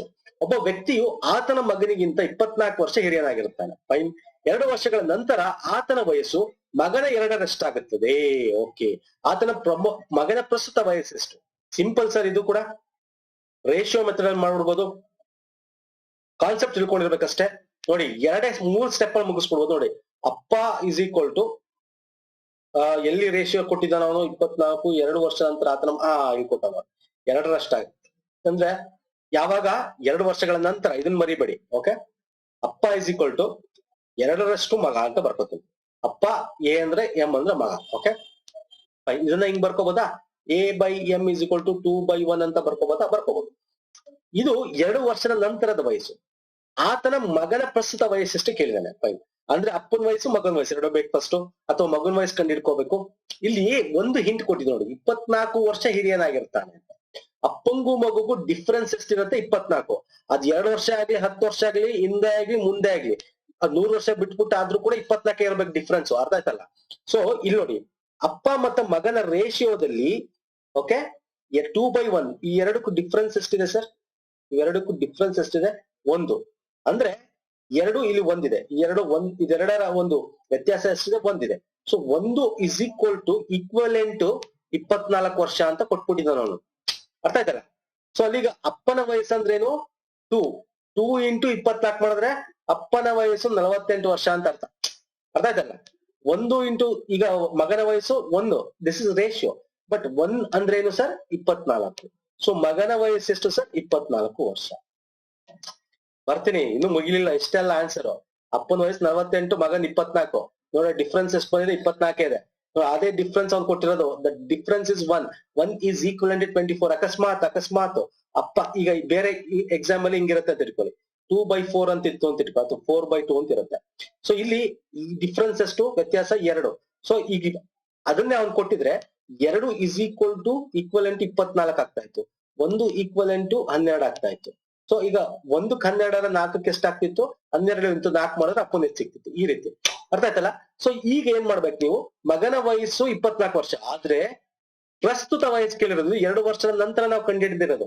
ಅರ್ಥ ಆಯ್ತಲ್ಲ? 2 ವರ್ಷದ ನಂತರ ಈ ರೇಷಿಯೋ ನಮಗ್ ಸಿಕ್ಕಿದ್ದು. ಸೊ ಪ್ರಸ್ತುತ ವಯಸ್ಸು ಅಂದ್ರೆ 2 ವರ್ಷ ಹಿಂದೆ ಹೋಗ್ಬೇಕು. ಸೊ 2 ವರ್ಷ ಹಿಂದೆ ಹೋಗ್ಬೇಕು ಅಂತ 24 ಮೈನಸ್ 2 ಮಾಡ್ಬೇಕು. ಸೊ 22 ವರ್ಷ. ಇದೆಯಾ ಸರ್? ಆಪ್ಷನ್ ಇದೆ sir. So D is the right answer. Simple. Okay, simple ಆಗಿ ಮಾಡ್ಬೋದು, ರೇಷಿಯೋ ಮೆಥಡ್ ಅಲ್ಲಿ ಮಾಡ್ಬೋದು. ಕನ್ಫ್ಯೂಷನ್ ನೀವ್ ಹಿಂಗ್ ಬರ್ಕೊಳ್ಳೋದು ನನ್ಗೆ ಗೊತ್ತು ನೀವ್ ಹೆಂಗ್ ಮಾಡ್ತೀರಾ ಅಂತ. 24 ಪ್ಲಸ್ ಅಪ್ಪ ಮಗ, ಓಕೆ, 2 ವರ್ಷದ ನಂತರ 2a is equal to 2 into 24 plus M plus 2 ಅಂತ ಹಾಕೊಂಡು ಇದನ್ನ ಮಾಡ್ಕೊಂಡು ಇಲ್ಲಿಗೆ ಹೇಗೆ ಈಕ್ವೇಶನ್ ಸಾಲ್ವ್ ಮಾಡ್ಕೊಂಡು ಇವೆಲ್ಲ ಬೇಕಾಗೇ ಇಲ್ಲ. ಅರ್ಥ ಆಯ್ತಲ್ಲ? ಸಿಂಪಲ್. ನೆಕ್ಸ್ಟ್ ಬನ್ನಿ. ಸಮಾನವಿದ್ದವಿರುವ 2 ರೈಲುಗಳು ಸಮಾಂತರ ಹಳ್ಳಿಗಳ ಮೇಲೆ ಒಂದು ರೈಲು ಗಂಟೆಗೆ 46 ಕಿಲೋಮೀಟರ್ ವೇಗದಲ್ಲಿ ಮತ್ತೊಂದು ರೈಲು 36 ಕಿಲೋಮೀಟರ್ ಪರ್ ಗಂಟೆ ವೇಗದಲ್ಲಿ ಒಂದೇ ದಿಕ್ಕಿನಲ್ಲಿ ಚಲಿಸುತ್ತವೆ. This is most important part. ಒಂದೇ ದಿಕ್ಕಿನಲ್ಲಿ ಚಲಿಸುತ್ತವೆ. ಹೆಚ್ಚು ವೇಗವಾಗಿ ಚಲಿಸುತ್ತಿರುವ ರೈಲು ಕಡಿಮೆ ವೇಗದಲ್ಲಿ ಚಲಿಸುತ್ತಿರುವ ರೈಲನ್ನು 36 ಸೆಕೆಂಡ್ಗಳಲ್ಲಿ ಹಾದು ಹೋಗುತ್ತದೆ. ಪ್ರತಿಯೊಂದು ರೈಲಿನ ಉದ್ದ ಎಷ್ಟು? L1 and L2, rail 1 rail 2. But ಇಲ್ಲಿ L1 L2 ಬದಲು ಎಲ್ ಅಂತ ಬರ್ಕೋಬಹುದು. ಯಾಕೆ? ಸಮಾನ. This is most important point. ಅವ್ನ್ ಕೇಳಿದ್ರು 2 ಟ್ರೈನ್ ಗಳ ಲೆಂತ್, ಬಟ್ ಇಲ್ಲಿ ಏನ್ ಕೊಟ್ಟಂದ್ರೆ ಈಕ್ವಲ್ ಲೆಂತ್ ಅಂದಾಗ, 2 ಸೇಮ್ ಲೆಂತ್ ಅಂದಾಗ ಎಲ್ ಅಂತ ಅಂದ್ಕೊಂಡ್ರೆ ಆಯ್ತು. ಸಿಂಪಲ್. ಇಲ್ಲೂ ಅಷ್ಟೇ, ಎಲ್ ಇಸ್ ಈಕ್ವಲ್ ಟು ನಿಮ್ಗೆ ಗೊತ್ತಿದೆ, ಡಿಸ್ಟೆನ್ಸ್ ಅಥವಾ ಲೆಂತ್ ಇಸ್ ಈಕ್ವಲ್ ಟು ನಾವೇನಂತ ಬರೀತೀವಿ? ಸ್ಪೀಡ್ ಇಂಟು ಟೈಮ್ ಅಂತ ಬರೀತೀವಿ ಅಲ್ವಾ ಸರ್? ಫೈನ್. ಇಲ್ಲಿ ಮುಖ್ಯವಾಗಿ ಏನ್ ತಿಳ್ಕೊಬೇಕು ಅಂದ್ರೆ, 2 ಸಮಾನಾಂತರ ರೈಲುಗಳು ಒಂದೇ ದಿಕ್ಕಿನಲ್ಲಿ ಹೋಗ್ತಾ ಇದೆ ಅಂದಾಗ ಅದ್ರ ಸ್ಪೀಡ್, ವೇಗ ಏನಾಗಿದೆಯಲ್ಲ, ಏನಾಗುತ್ತೆ? ಮೈನಸ್ ಆಗುತ್ತೆ. ಓಕೆ, A1 ಸ್ಪೀಡು B2 ಅಂದ್ರೆ A2 ಸ್ಪೀಡು ವೇಗನ ಮೈನಸ್ ಮಾಡ್ಬೇಕಾಗುತ್ತೆ. ಲೆಂತ್ ಪ್ಲಸ್ ಆಗುತ್ತೆ. ಅದು ಒಂದೇ ದಿಕ್ಕಾಗ್ಲಿ ವಿರುದ್ಧ ದಿಕ್ಕಾಗ್ಲಿ. ಅರ್ಥ ಆಯ್ತಲ್ಲ? ಅದೇ ಈಗ ಒಂದ್ ಟ್ರೈನ್ ಹಿಂಗ್ ಹೋಗ್ತಾ ಇದೆ, ಇನ್ನೊಂದ್ ಟ್ರೈನ್ ಹಿಂಗ್ ಬರ್ತಾ ಇದೆ ಅಂದಾಗ ಏನಾಗತ್ತೆ? ವೇಗ ಪ್ಲಸ್ ಆಗತ್ತೆ. ಅಂದ್ರೆ ಇದು A1 ಇದು A2 ಆದ್ರೆ A1 ಪ್ಲಸ್ A2 ಆಗುತ್ತೆ. ಇದು ಮುಖ್ಯ ಗೊತ್ತಿರ್ಬೇಕು. But length L1 plus L2, length ಯಾವಾಗ್ಲೂ ಪ್ಲಸ್ ಆಗುತ್ತೆ. ಇಲ್ಲೂ ಅಷ್ಟೇ, 2 ಒಂದೇ ತರ ಹೋಗ್ತಾ ಇದ್ರೆ A1 A2 ಲೆಂತ್ ಯಾವಾಗ್ಲೂ ಪ್ಲಸ್ ಪ್ಲಸ್ ಆಗುತ್ತೆ. ಈ ಕಾನ್ಸೆಪ್ಟ್ ನಿಮ್ಗೆ ಗೊತ್ತಿರ್ಬೇಕು ಟ್ರೈನ್ ಪ್ರಾಬ್ಲಮ್ಸ್ ಅಲ್ಲಿ. ಇದನ್ನ ಎಕ್ಸ್ಪ್ಲೇನ್ ಮಾಡಿದ್ದೇನೆ. ಟ್ರೈನ್ ಒಂದು ಸಪರೇಟ್ ವಿಡಿಯೋ ಮಾಡಿದೀವಿ, ಅಲ್ಲಿ ಪ್ರಾಬ್ಲಮ್ಸ್ ಗಳನ್ನ ಸಾಲ್ವ್ ಮಾಡಿದೀವಿ, ನೋಡಿ ಪ್ಲೇ ಲಿಸ್ಟ್ ಅಲ್ಲಿ. Okay sir? ಫೈನ್. ಈಗ ನಮ್ಗೆ ಏನ್ ಮಾಡಿದ್ದಾನೆ? ಲೆಂತ್ ಗೊತ್ತಿಲ್ಲ ನಮ್ಗೆ.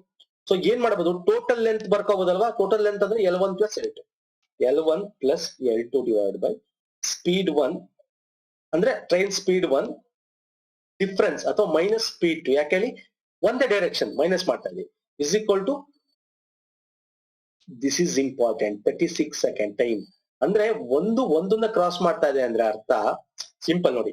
ಏನಕ್ಕಪ್ಪ ಟೋಟಲ್ ಟೈಮ್ ಅಲ್ಲಿ ನಾನು 36 ಸೆಕೆಂಡ್ ಬರ್ಕೋತೀನಿ ಅಂದ್ರೆ, ಒಂದ್ ಟ್ರೈನ್ ಹಿಂಗ್ ಹೋಗ್ತಾ ಇದೆ ಅಂದ್ರೆ ಇನ್ನೊಂದ್ ಟ್ರೈನ್ ಹೋಗ್ತಾ ಇದೆ ಅಂದ್ರೆ, ಈ ಟ್ರೈನ್ ಇದನ್ನ ಕ್ರಾಸ್ ಮಾಡ್ತು. ಈಗ ಇದು ಇದು ಸ್ಪೀಡ್ ಜಾಸ್ತಿ ಇದೆ ಅಂತ ಇಟ್ಕೊಳ್ಳಿ, A1. A2 ಸ್ಪೀಡ್ ಕಮ್ಮಿ ಇದೆ ಅಂತ ಇಟ್ಕೊಳ್ಳಿ. ಇದು ಹೋಗ್ತಾ ಇದೆ, ಇಲ್ಲಿಂದ ಬಂತು, ಹೋಗ್ತಾ ಇದೆ ಇದನ್ನ ಕ್ರಾಸ್ ಮಾಡ್ತು. ಈ ಕ್ರಾಸ್ 36 ಸೆಕೆಂಡ್ಸ್ ಅಲ್ಲಿ ಕ್ರಾಸ್ ಮಾಡ್ತು. ಅಂದ್ರೆ ಅರ್ಥ ತನ್ನ ಲೆಂತ್ನು ಅದೇನ್ ಮಾಡಿದೆ? ಪಾಸ್ ಮಾಡ್ಕೊಂಡು A2 ಲೆಂತ್ನು ಕೂಡ ಪಾಸ್ ಮಾಡಿದೆ ಅಂತ ಅರ್ಥ.